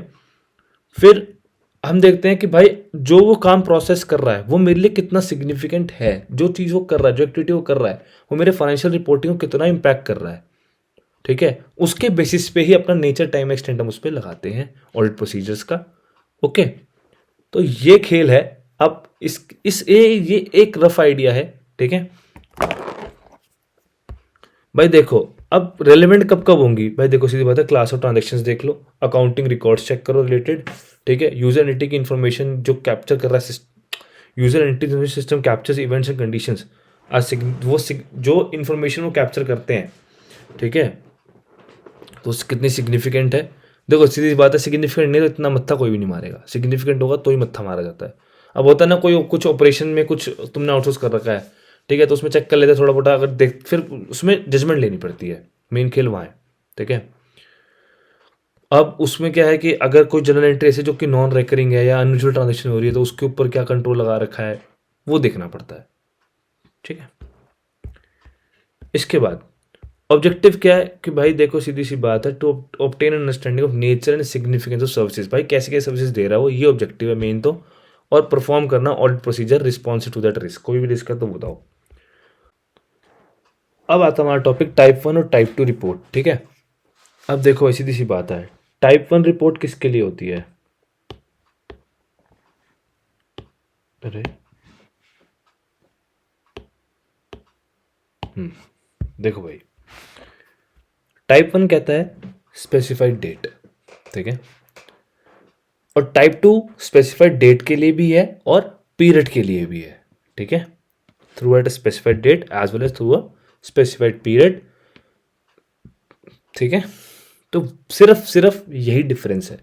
अब टाइप 1 रिपोर्ट कहती क्या है, टाइप 1 रिपोर्ट या चाहे टाइप 2 रिपोर्ट हो, ये रिपोर्ट कहती है कि भाई कंट्रोल इफेक्टिवनेस कितनी है, ठीक है, जो कंट्रोल्स लगा रखे हैं सर्विस ऑर्गेनाइजेशन ने वो कितने इफेक्टिव है। स्पेसिफाइड डेट पे जाएगा टाइप 1, स्पेसिफाइड पीरियड पे पीरियड वाला चीज थी तो टाइप 2 पकड़, ठीक है। अब टाइप 1 और टाइप 2 तो रिपोर्ट यूज कर रहा है, ठीक है। अब जब अगर तो टाइप 1 टाइप 2 रिपोर्ट इशू कर रहा है तो पहले ये देखेगा भाई जिस ऑडिटर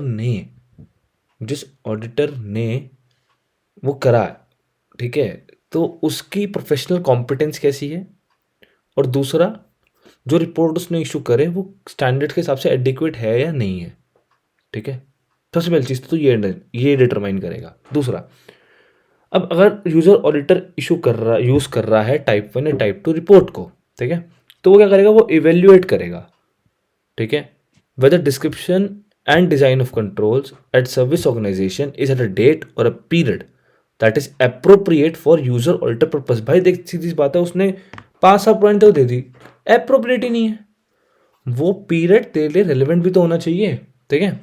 फिर दूसरा, इवेल्युएट करना sufficiency and appropriateness of evidence, ठीक है, जो एविडेंस के बेसिस पे उसने ओपिनियन बना रखा है, जो उसने तुम्हें दिया है, तो वो एविडेंस भी तो लोगे ना भाई, एविडेंस दिखा तो वो एविडेंस भी तो इवेल्युएट करेगा, फिर डिटरमाइन करेगा कि वेदर कॉम्प्लीमेंट्री जो यूजर एंटिटी के कंट्रोल्स हैं, ठीक है, वो रेलिवेंट है, दूसरा एडिक्वेट है, मतलब उसमें कमी पेशी नहीं है, और जितने थे वो इफेक्टिव भी हैं, ठीक है।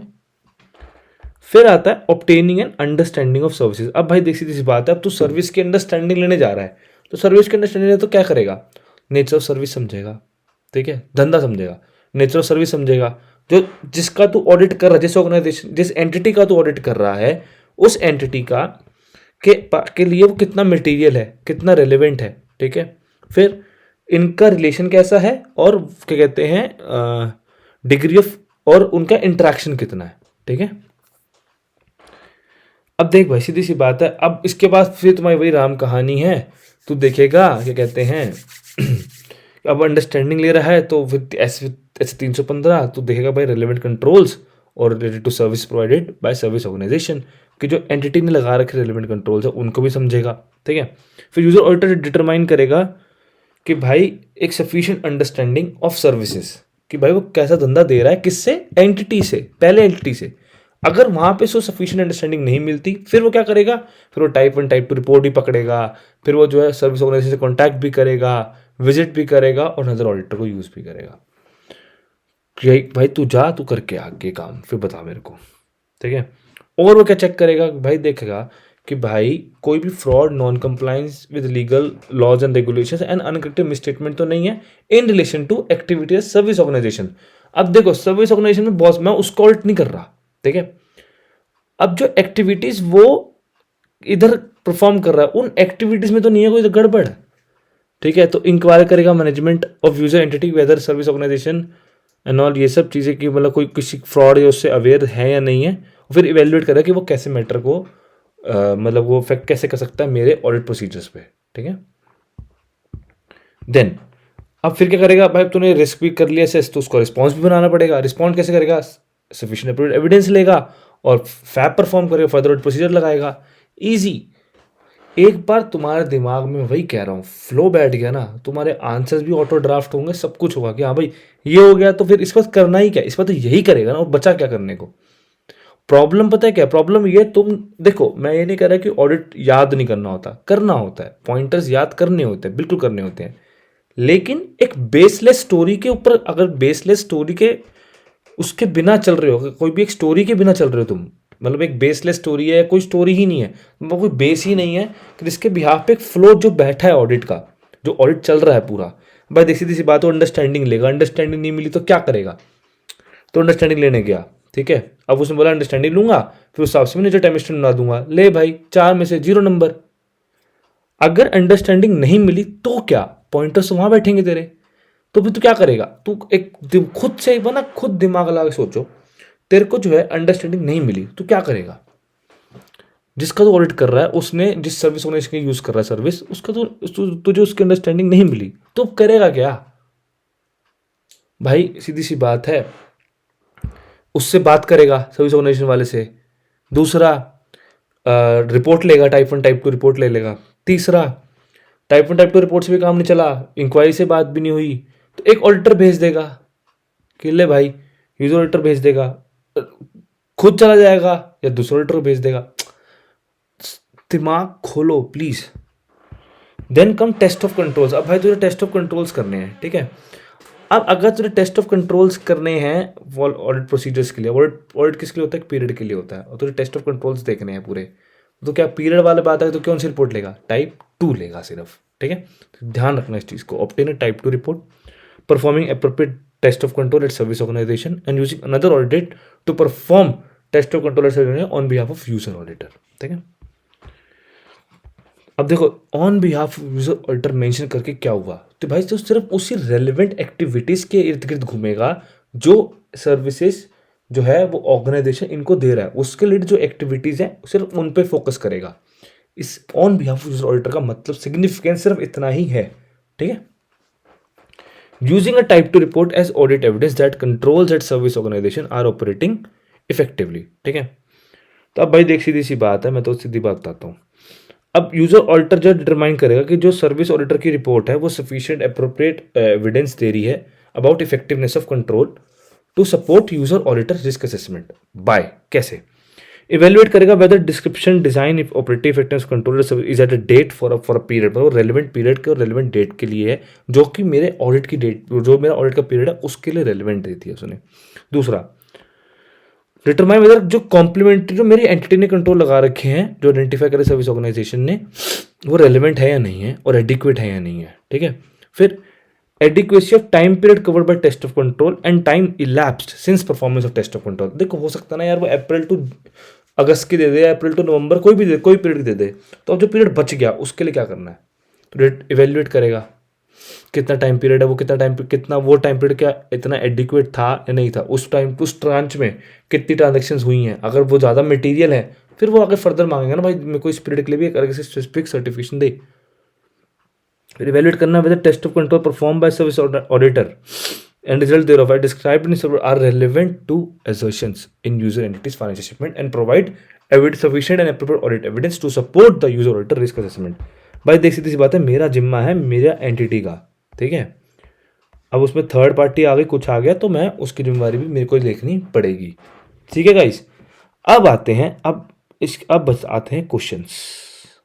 आओ, तो इसके अंदर हमने क्वेश्चंस कवर करे हैं अराउंड मतलब एग्जैक्ट काउंट तो मेरे को भी याद नहीं है ऐसे, 3 इसके, 2 इसके, 5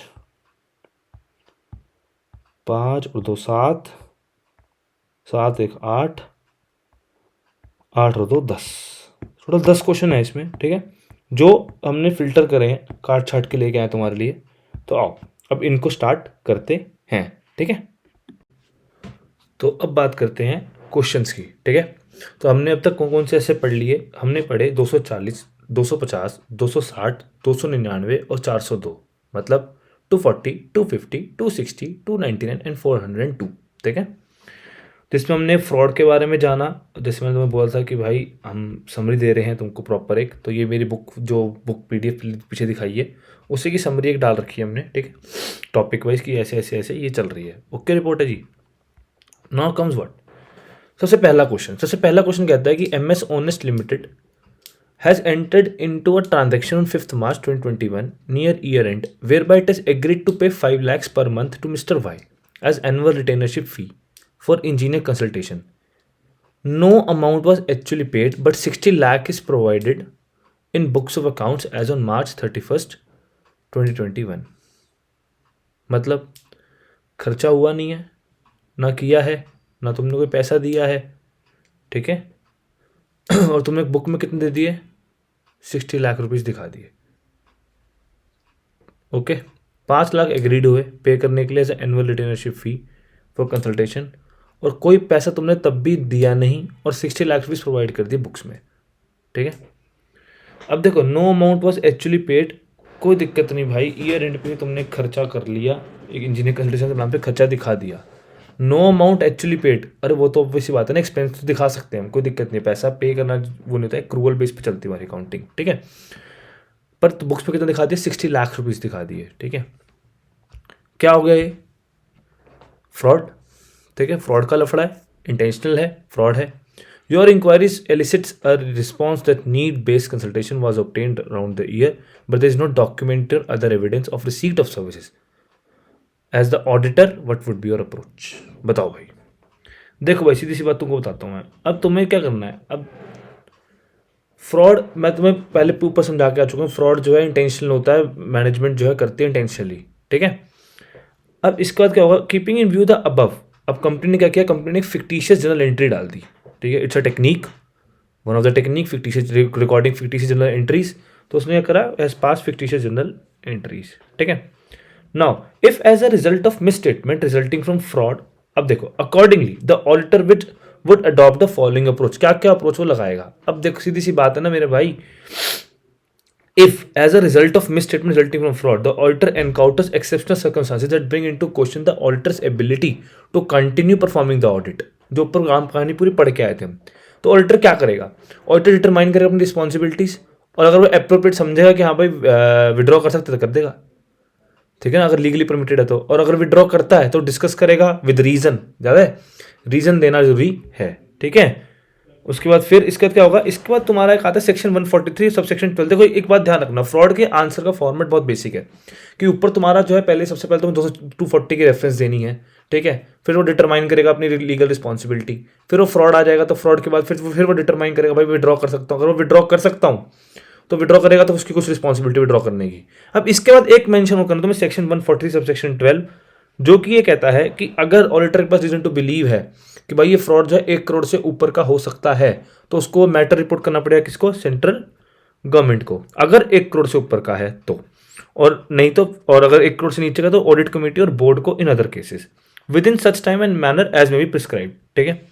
फर्दर अब इसके बाद देखो, अब अगर तुम्हें ये पता ना फ्रॉड क्वेश्चन का फॉर्मेट सिंपल सा है, ऊपर 240, 143 सब सेक्शन 12 और कारो का क्लोज 11 ऑफ पैराग्राफ 3 ऑफ कारो 2020 ये कहता है कि whether any fraud by company और any fraud on company by its officer और एम्प्लॉय हैव बीन नोटिस और report in there, if yes the nature and the amount involve is to be indicated. तो क्या समझे इससे तुम लोग ये समझे, देखो एक तो ऐसे 240 की रेलेवेंस जाएगी सबसे पहली, दूसरी रेलेवेंस इसमें जाएगी तुम्हारे वो तुम्हें स्टेप्स लिखने पड़ेंगे कि अगर कुछ वो एनकाउंटर करता तो वो क्या करेगा। अरे ये तो मोटा पेन हो गया, रुको। अगर उसने कुछ एनकाउंटर करा तो वो क्या करेगा, अरे भाई क्या है ये, तो क्या करेगा, एनकाउंटर कैसे करेगा उसको, स्टेप्स को, ठीक है। तीसरी फिर चीज तुम्हारी आ जाएगी क्या, तुम्हारी चीज आ जाएगी 143 सबसेक्शन 12 लिखना है। चौथी कारो क्लॉज 11, खत्म। तो ये आंसर का तुम्हारा बेसिक स्ट्रक्चर है, ठीक है। इस स्ट्रक्चर पे तुम्हारा आंसर चलेगा, then it will be very good, okay. इसके बाद आओ, in the course of audit of Quick Limited, you suspect that management has made misstatement in the financial statement intentionally to deceive the users and to succumb to pressures to meet market expectations। ये क्या है, ये basically उसका cause, मतलब कि pressure है उसके, कि उसको भाई प्रेशर है कि भाई मार्केट एक्सपेक्टेशन मीट करनी है। Evaluate how FFR may be accomplished and also discuss the techniques of committing fraud. क्या बोल रहे इसने, सॉरी, कैसे एफएफआर अकम्प्लिश होता है, मैनिपुलेशन, फॉल्सिफिकेशन, ठीक है, और टेक्निक्स वही recording, fictitious journal entries et cetera et cetera. लो भाई, एफएफआर में भी accomplish by following manipulation, misrepresentation, intentional misapplication. और टेक्निक्स क्या होंगी, वही रिकॉर्ड करना, fictitious journal entry, inappropriate adjustment, omitting कर देना, छोड़ देना, एडवांसिंग और डीलिंग रिकॉग्निशन, कंसीलिंग और not disclosing, engaging in complex transaction और altering records and terms related to significant unusual transactions. ठीक है, ये ऊपर हम पढ़ के आए, ओके। तो यहां पे हमारा ये भी होता है मेरा क्वेश्चन डन। इसके बाद अगला क्वेश्चन आता है, Arihant Limited was engaged in business of owning and managing hotels and resorts, selling tourism packages and performing airline bookings for corporate and individuals. It appointed Upadhyay and Company as its stat auditor for financial 21-22. Okay ji. While planning the audit team decided that the risk of improper revenue recognition from hotel business should not be treated as fraud risk. This conclusion was based on the assessment of earlier years, wherein no fraud was identified in revenue recorded from such business. While testing the internal financial controls over the process of revenue recognition, it was identified that the controls are not properly designed to mitigate the risk, ठीक है, of fraud and risk of improper revenue recognition. As a result, the audit team had to perform additional substantive testing. बिल्कुल सही बात है जी. However, the audit team still were to conclusion that there is no risk of fraud in revenue recognition. During the course of substantive testing, it was identified that management did not account for revenue received from corporate hotel booking amounted to 35 crore रुपए, ठीक है. These amounts were partially received in the company's bank account and partially received in CFO's personal account. The amount received in the bank account of the company were disclosed as advances received against the future bookings. In light of above scenario, kindly guide the statutory auditor with respect to the responsibility linked to fraud in an audit of financial statement. आओ अब देखो इसका answer देखो क्या. सबसे पहली चीज S 240 auditor की रिस्पॉन्सिबिलिटी, और एस 315 भी यहां पे आ जाएगा, तुम्हें आइडेंटिफाई और असेस भी करना है तो related to fraud in auditor financial, ठीक है. तो इसमें तुम्हें क्या करना पड़ेगा, देखो सबसे पहले तो 240 और 315 दोनों लग जाएंगे कि भाई मेरे को ऑडिटर की रिस्पॉन्सिबिलिटी है, उसको असेस भी करना पड़ेगा ना ROMM through understanding the entity and its environment. तो आइडेंटिफाई और असेस करेगा ROMM due to fraud at financial statement level, ठीक है, कि कितना रिस्क है, कितना मटेरियल मिसस्टेटमेंट का, कितना रिस्क ऑफ मटेरियल मिसस्टेटमेंट है. फिर अब जब उसने रिस्क असेस कर लिया तो उसका चार्ज डालेगा नहीं, फिर रिस्पॉन्स बनाएगा, तो ऐसे 330 वहां पे मेरा आ जाएगा रिस्पॉन्स टू, तो auditor shall determine overall response to address the assessed risk due to fraud at financial statement and assertion level. The presumption that there is risk of fraud in revenue recognition may be rebutted. ठीक है. For example सुनते हैं इसका. The auditor may conclude that there is no risk of material misstatement due to fraud related to revenue recognition in case where there is single type of simple revenue transaction. For example, leasehold revenue from a single unit rental property. However, when there is a complex revenue structure or when there is lack of control, that there is a high probability of fraud risk in revenue recognition. भाई देखो सीधी सी बात है, एक बात को दो बार घुमाया है और कुछ नहीं करा है कि अगर सिंपल ट्रांजेक्शन एग्जाम्पल के नाम पे तुम्हारा पैराग्राफ बड़ा कर दिया उसने, ठीक है, तो मेरे लिए रेलेवेंट तो सिर्फ यहीं तक है. ठीक है भाई, ये नीचे का रेलिवेंट मेरे लिए रेलिवेंट नहीं है। ओके, मतलब एक अगर देखो किसी को राम कहानी अपनी बढ़ानी है तो बढ़ा लो, क्योंकि भाई देखो एग्जाम में ना एक तो प्रेशर अलग होता है और ऊपर से क्या होता है टाइम कम होता है।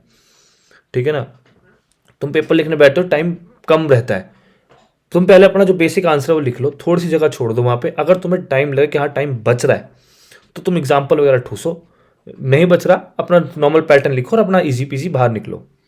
ठीक है, अब भाई देखो आगे फिर इसने कहानी घुमा रखी कि अब अंडरस्टैंडिंग लेनी, obtaining and understanding including entities internal control is a continuous dynamic process है, updating analysing information throughout the audit है।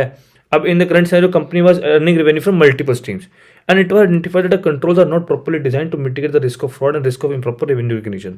During the year, it was identified that management did not account for revenue from corporate hotel booking amounted to 35 crore. पहले तो उसने 35 करोड़ का वो करा नहीं, ये अमाउंट पार्शली रिसीव हुए। देखो सबसे पहली चीज़ क्या हुई कि उसने रिकॉर्ड ही नहीं करा, इसका मतलब क्या है, रिकॉर्ड अगर छूट रहा है तो ऑब्वियस होता है कंट्रोल से लैकिंग है। दूसरा, ये अमाउंट पार्शली आ रहा है कंपनी के बैंक अकाउंट में, पार्शली आ रहा है सीएफओ के अकाउंट में। ठीक है, और the amount receive in bank account but disclosure advance received against future bookings. ठीक है जी, okay. Therefore, the auditor, while performing the risk assessment process, should consider the complexity and nature of revenue of determining the fraud risk in revenue recognition. Also, there was no adequate control addressing the improper revenue recognition of fraud risk. ठीक है, moreover, the audit team should have recognized fraud risk by identifying the deficiencies of internal control over revenue recognition process and should have treated the risk of improper revenue recognition as significant risk. ठीक है, देखो भाई मैं तुम्हें साफ सीधी आम कहानी बताता हूँ एक। अभी जब हमारे डे 7 सारे कंप्लीट हो जाएंगे ना, 7 दिन के, अभी जब 315 भी तुम पढ़ लोगे, 320 भी तुम पढ़ लोगे, 330 भी पढ़ लोगे, वो है आगे वाली सीरीज, नेक्स्ट सीरीज में है वो। उससे क्या होगा कि तुम्हें अभी ये आंसर थोड़ा तुम्हें वैसा लग रहा है। ठीक है, इस क्वेश्चन को हम दोबारा करेंगे। अभी तो मैंने एक रीड करा है, एक रीड दे दी, तुम्हें एक आइडिया लगे कि हाँ भाई कहानी ऐसी बैठती है। अगर मतलब कि दिखता कंट्रोल्स की भी कमी है, फ्रॉड भी हो रहा है, तो 240 भी आएगा, 315 भी आएगा, 330 भी आएगा। ठीक है, और जो नीचे अंदर जो जितनी राम कहानी है, ये सब के सब ना तुम्हें बताता हूँ कॉन्सेप्ट्स वाले पैराग्राफ के नाम से मिल जाएगी। जैसे ऊपर वाले क्वेश्चन में दिख रहा था ना, ये लिखना, ये वहाँ था, वहाँ एग्जैक्ट उठ के आ गया। ठीक है, वे वहाँ भी है। ओके, तो वहाँ तुम्हें पैराग्राफ कनेक्ट होते शुरू हो जाएंगे, तो इसको अभी दिमाग में लेकिन रखना जरूर। ठीक है, अब भाई देखो फ्रॉड की बात हुई तो क्या आएगा, 146% 12 तो आ ही जाएगा, एग्जैक्ट वही लाइन चिपका देना, खत्म। अब यहाँ पे fraudulent financial reporting and all उसके इतना वो लफड़ा नहीं फंसा है, तो इसलिए कार वाला जिक्र नहीं करा है। ठीक है, ओके गाइस, चलो, क्योंकि यहाँ सिर्फ एक अमाउंट की बात करी, इसलिए इन्होंने क्या करा कि 1 करोड़ वाली जिक्र तुम्हारे लिए यहाँ पे कर दिया। तो भाई 143 subsection 12 is mandatory to mention, जहां भी तुम्हें अमाउंट दिख जाए, फ्रॉड वर्ड दिख जाए और साथ में कोई अमाउंट दिख जाए, 1 करोड़ वाली लाइन लिखाना प्रॉपर पूरी, कोई दिक्कत नहीं है। ठीक है, तो ये क्वेश्चन नंबर को अपन याद रखेंगे कि भाई एक बार और दोबारा तो मैं दिखाऊंगा ये मैं। ठीक है, अगर मेरे माइंड से स्किप हो जाए तो please please please comment section में डाल जाना, इसको दोबारा फिर हम एक बार कैप्चर करेंगे जरूर। ठीक है, आगे देखते हैं। एसेट 250 कहता है, एसेट 250 क्या था, consideration of laws and regulation in audit of financial statement. ठीक है, वो सिंगल स्लाइड वाला। ओके, पीक्यू लिमिटेड एक लिस्टेड एंटिटी है जी। ओके जी, is in the business of manufacturing of specialty chemicals. The company has appointed CA Jazz as CFO of the company. CA Jazz is concerned about the compliance with the provision of laws and regulations that determine the reported amounts and disclosure in financial statement of PQ Limited. Okay. Accordingly, CA Jazz wants to implement such policy and procedures that can assist help in prevention detection of non-compliance with the laws and regulations. Help CA Jazz by citing example of such policies and procedures. अब देखो भाई, ये कौन सी बात कर रहा है, ये अपनी एंटिटी में लगवाना चाहता है। ठीक है, देखो सीए जैज कौन है, सीएफओ है, उसको अपनी एंटिटी में लगाना। तो जो लेफ्ट साइड वाला पैराग्राफ था ना, जिसमें 9-10 पॉइंट थे कि भाई मॉनिटर करेगा, इंस्टीट्यूट करेगा, देखो दोनों, मॉनिटर करेगा, कंट्रोल लगाएगा, कोड ऑफ कंडक्ट बनाएगा, फिर एम्प्लॉय जो जिनके लिए बनाया वो ट्रेंड होने चाहिए, फिर उनकी मॉनिटरिंग करेगा, बैठ के मच्छर तो नहीं मारेगा, याद आ रहा है, एंगेज करेगा लीगल एडवाइजर्स को और मेंटेन करेगा register of significant loss. Exact answer चिपका देना, that's it, easy PG. CA Abhinandan is an auditor of KM Private Limited. During the course of audit, CA Abhinandan became aware of information concerning an instance of non-compliance or suspected non-compliance with laws and regulations. Being a senior partner of CA Abhinandan, guide him regarding audit procedure to be followed when non-compliance is identified. भाई अगर कोई non-compliance identify हो गया तो क्या करेगा, understand करेगा उसका नेचर कैसा है वो, और further information to evaluate the possible effect of financial statement. फिर वही कि भाई एग्जैक्ट तुम्हारी राम कहानी पर नोट्स में कवर कर चुके हैं। अगर ऑल्टर ने सस्पेक्ट किया कोई नॉन कंप्लायंस है तो डिस्कस करेगा मैटर विद मैनेजमेंट से, वेर एप्रोप्रिएट 224 गवर्नेंस से। अब वो सफिशिएंट इन्फॉर्मेशन अगर नहीं देते हैं मेरे को, ठीक है, तो फिर क्या करेगा? The effect of suspected non compliance may be material to financial statement, the auditor shall consider need to obtain legal advice. Obvious बात है, लीगल एडवाइस लेनी पड़ेगी, ठीक है। और फिर for sufficient information shall evaluate the effect of lack of sufficient evidence on the auditor opinion. Auditor shall, अब देखो इसका इम्पैक्ट उसके वहाँ पर, चलो ये तो आंसर उन्होंने ये आईसीए के हिसाब से लिखा हुआ है, ठीक है। अब इम्पैक्ट दिखेगा और फिर उस हिसाब से अपना ओपिनियन भी उसके ऊपर देगा, ठीक है। और इसमें तुम एक लाइन एक्स्ट्रा ऐड कर सकते हो, कौन सी वाली? कि अगर जो इम्पैक्ट होगा वो इम्पैक्ट दो तरीके से होता है। एक तो अमाउंट के बेसिस पे कि कितना मटेरियल, कोई भी चीज़, कोई भी वो मटेरियल कब होता है, रेलेवेंट कब होता है, एक तो अमाउंट के बेसिस पे, दूसरा ऑपरेशनल, जो ऑपरेशनल हैम्पर कर दे मेरे, ठीक है, समझ गए। फिर आता है asset 260, that is communication with those charge with governance. Okay, हो इसके अंदर कौन से क्वेश्चन है भाई? अब तुम्हारी कनेक्टिविटी बैटरी, अब सीधे सीधे 5-5 ऐसे इकट्ठे उठा रहा हूं मैं, तभी 7 दिन में कवर कर पाएंगे हम सारे ऐसे। पहली वीडियो में 2 ऐसे हैं, SQC1 ऐसे 220, वो तुमने देख ली, कोई दिक्कत नहीं आई। अब 5-5 ऐसे 6-6 ऐसे इकट्ठे उठा के खत्म करने पड़ेंगे, तभी जाकर खत्म होंगे भाई 7 दिन में। तो इसलिए कह रहा हूं मेंटली प्रिपेयर्ड रहना। MS Manidhari and Associates have been appointed as an auditor of JIN Limited, a multinational company dealing in spare parts. During the course of it, CM Manidhari is facing many problems, including the problem of not getting the desired information from management. अब उसको information नहीं मिल रही, desired information, ठीक है। Accordingly, tried to communicate with Docha with governance about significant difficulties encountered during the audit. Seek your guidance matter which can be considered direct question है। Significant difficulties कौन सी है भाई? डिलेज आए, unreasonable brief time मिला, extensive unexpected effort लगे, फिर unavailability of expected information, फिर कुछ रिस्ट्रिक्शन लग गई वो, और मैनेजमेंट की unwillingness to extend the assessment to assess the going concern and it is ability to continue going concern when requested. खत्म। अब आता है बड़ा क्वेश्चन थोड़ा सा, ठीक है, इसको करते हैं अभी, रुक जाओ, ठीक है, चलो ये लास्ट ही है, फिर तो 299 आ जाएगा। आओ अब इसको थोड़ा सा आराम से करेंगे, ठीक है। When audit team has identified few matters, they need your advice to conclude on the same.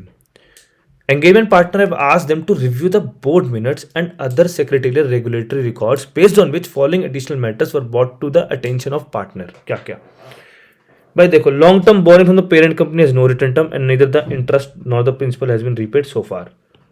Okay boss,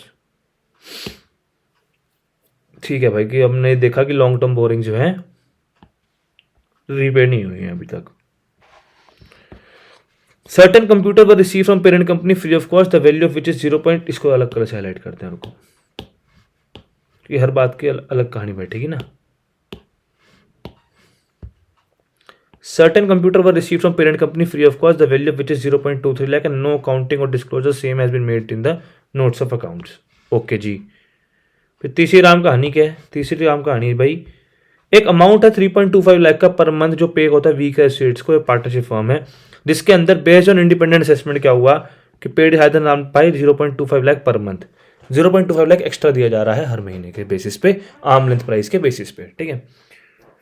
अब audit manager has reported that she had asked certain information regarding related to another related party transactions amounting approx इतना, ये हो गया, इतना का amount हमने और मांगा, बट सीएफओ ने रिफ्यूज कर दिया भाई क्योंकि कॉन्फिडेंशियल है। ओके जी।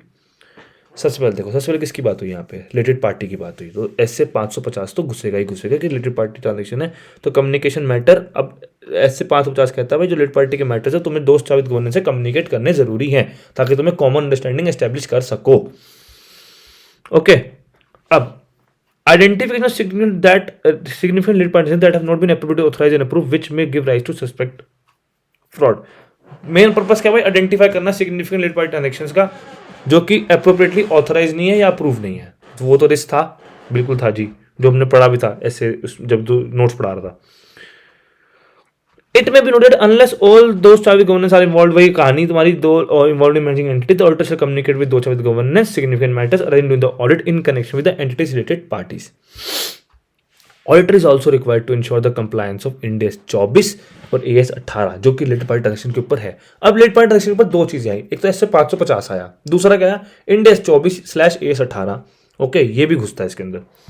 आओ अब जो सिनेरियो बने थे हमारे, सिनेरियो के बेसिस पे देखते हैं कि auditor is required to prepare brief summary following item to be reported to those with governance in according जैसे 260 communication with those with governance. अब दोस्त विद गवर्नेंस को तो जाके इनवॉइस वगैरह तो दिखाएगा नहीं, उसे एक समरी देनी है, देखो समरी कैसे जाएगी।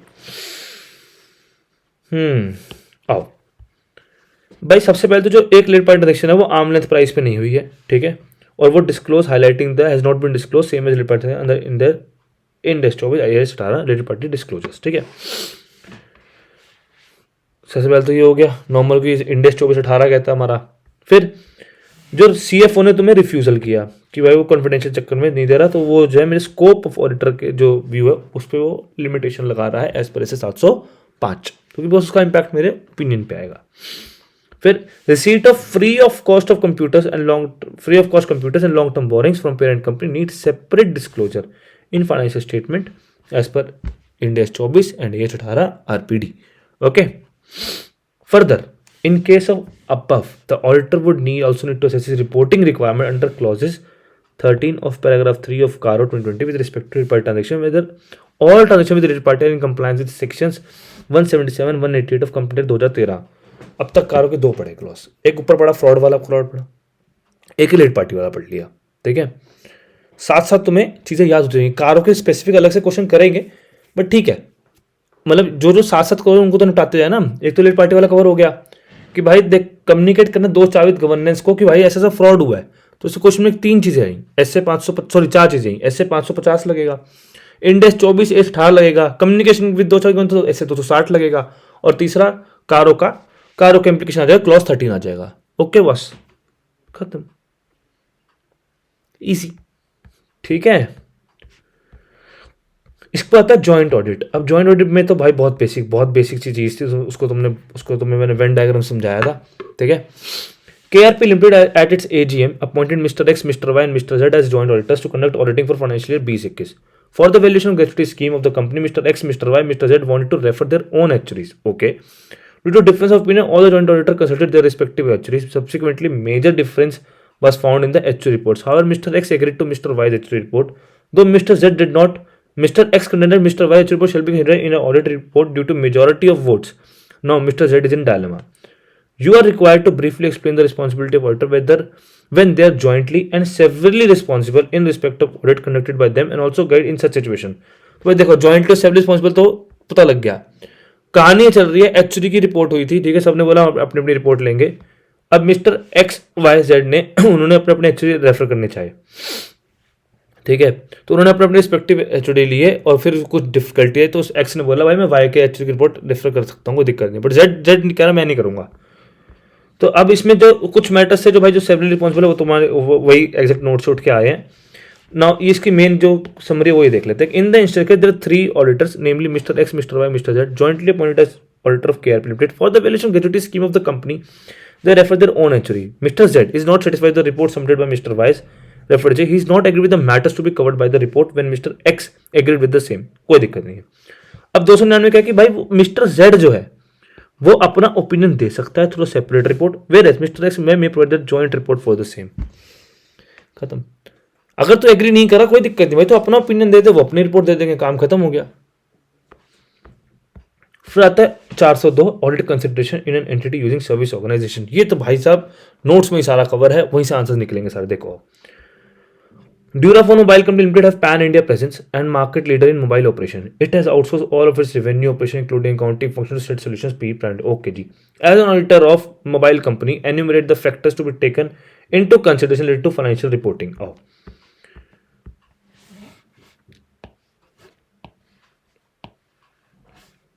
क्या क्या हुआ भाई, वही काम कहानी, क्लास ऑफ ट्रांजेक्शन, फिर procedure with both IT manual systems, related accounting records, फिर उसका इन्फॉर्मेशन सिस्टम कैसे कैप्चर कर रहा है, financial reporting process including significant accounting estimates and disclosures and controls surrounding general entries including non general used to record non recurring unusual transaction और adjustment. ठीक है जी, notes से हो गए। यहाँ नोट्स पे मैंने टाइम लगा दिया अच्छा खासा, उस पर दिमाग लगाया तो कोई दिक्कत नहीं है, तो इसलिए क्वेश्चन हमारे फटफट कवर हो रहे हैं। ENNL Limited is availing the service of APP Private Limited for its payroll operations. Payroll cost account for इतना 65% of total cost for ENNL। अब इससे क्या हुआ, ये मटेरियल है उसके लिए, ठीक है। APP Limited has provided that two reports as specified under this for its script has type 2 report as specified under SA 4002 for its description, design, operating effectiveness of control. APP parameter has also outsourced the material part of payroll operation MSSMP and asset in such a way that MS is sub-service organization to E9 Limited. The type 2 report which was provided by APP was based on carve out method as specified under 402. कोई दिक्कत नहीं है भाई. CA Raman, while reviewing the unmodified audit report drafted by assistant, found that a reference has been made to the work done by the service auditor. CA Raman hence asked his assistant to remove such reference and modify report accordingly. Comment whether CA Raman is correct in removing the reference of work done by service auditor. बताओ तुम्हारे हिसाब से क्या होगा. तो देखो अब ये क्वेश्चन सुन के तुम्हें ऐसा लग रहा हो कि यार भाई उसकी रेफरेंस हटा दी तो तेरी रिस्पॉन्सिबिलिटी बन जाएगी. ऐसा नहीं है. देखो SA 402 कहता है user auditor shall modify the opinion user auditor report in according with SA 705 अगर उसको सफिशिएंट एप्रोप्रिएट ऑडिट एविडेंस नहीं मिले. ठीक है. अब लेकिन अगर वो अनमॉडिफाइड ओपिनियन दे रहा है, ठीक है, तो वो उसकी रेफरेंस नहीं देगा. ऑब्वियस सी बात है, नहीं देगा रेफरेंस. और अनलेस अगर लॉ रेगुलेशन कहता है, और अगर लॉ रेगुलेशन कहता है कि भाई देनी जरूरी है रेफरेंस, तो यूजर ऑडिटर जो है एक इंडिकेट भी करेगा कि रेफरेंस जो है उससे और यूजर ऑडिटर रिस्पॉन्सिबिलिटी डिमिनिश नहीं होती, बिकॉज उसने अपना काम तो कर दिया ना, उसने एविडेंस भी ले ली, सब कुछ ले लिया, तो बिल्कुल ठीक है, कोई दिक्कत नहीं, हटा सकते हैं उसकी सर्विस, वो बिल्कुल इन ऑर्डर है. ठीक है, ओके जी. Practice study math questions after this. Please please please एक बारी ये वीडियो खत्म होने के बाद अपना रीड कर लेना उस चीज को, क्या कहते हैं, तुम्हारे जो वो क्वेश्चंस हैं स्टडी मैट के. उससे पहले एक बार जो पीडीएफ जो पीछे क्लास पढ़ाई है ना, एक बार उसको प्लीज दोबारा सुनना. ठीक है, उसके बाद स्टडी मैट के क्वेश्चन उठाना, तुम्हें जेन्युइनली क्लैरिटी आएगी बहुत तगड़ी वाली. ठीक है, तो खत्म. ये एसेस भी हमारे होते हैं खत्म. ठीक है, और बाकी पीडीएफ वगैरह तुम्हें मिल जाएंगे गूगल ड्राइव के लिंक से. वो मैं मतलब देखता हूँ कमेंट्स में डाल देता हूँ, कमेंट सेक्शन में पिन कर दूंगा वो गूगल ड्राइव लिंक, या डिस्क्रिप्शन में डाल दूंगा. ठीक है, okay guys, see you, bye bye. मिलते हैं डे 3 पे. ओके.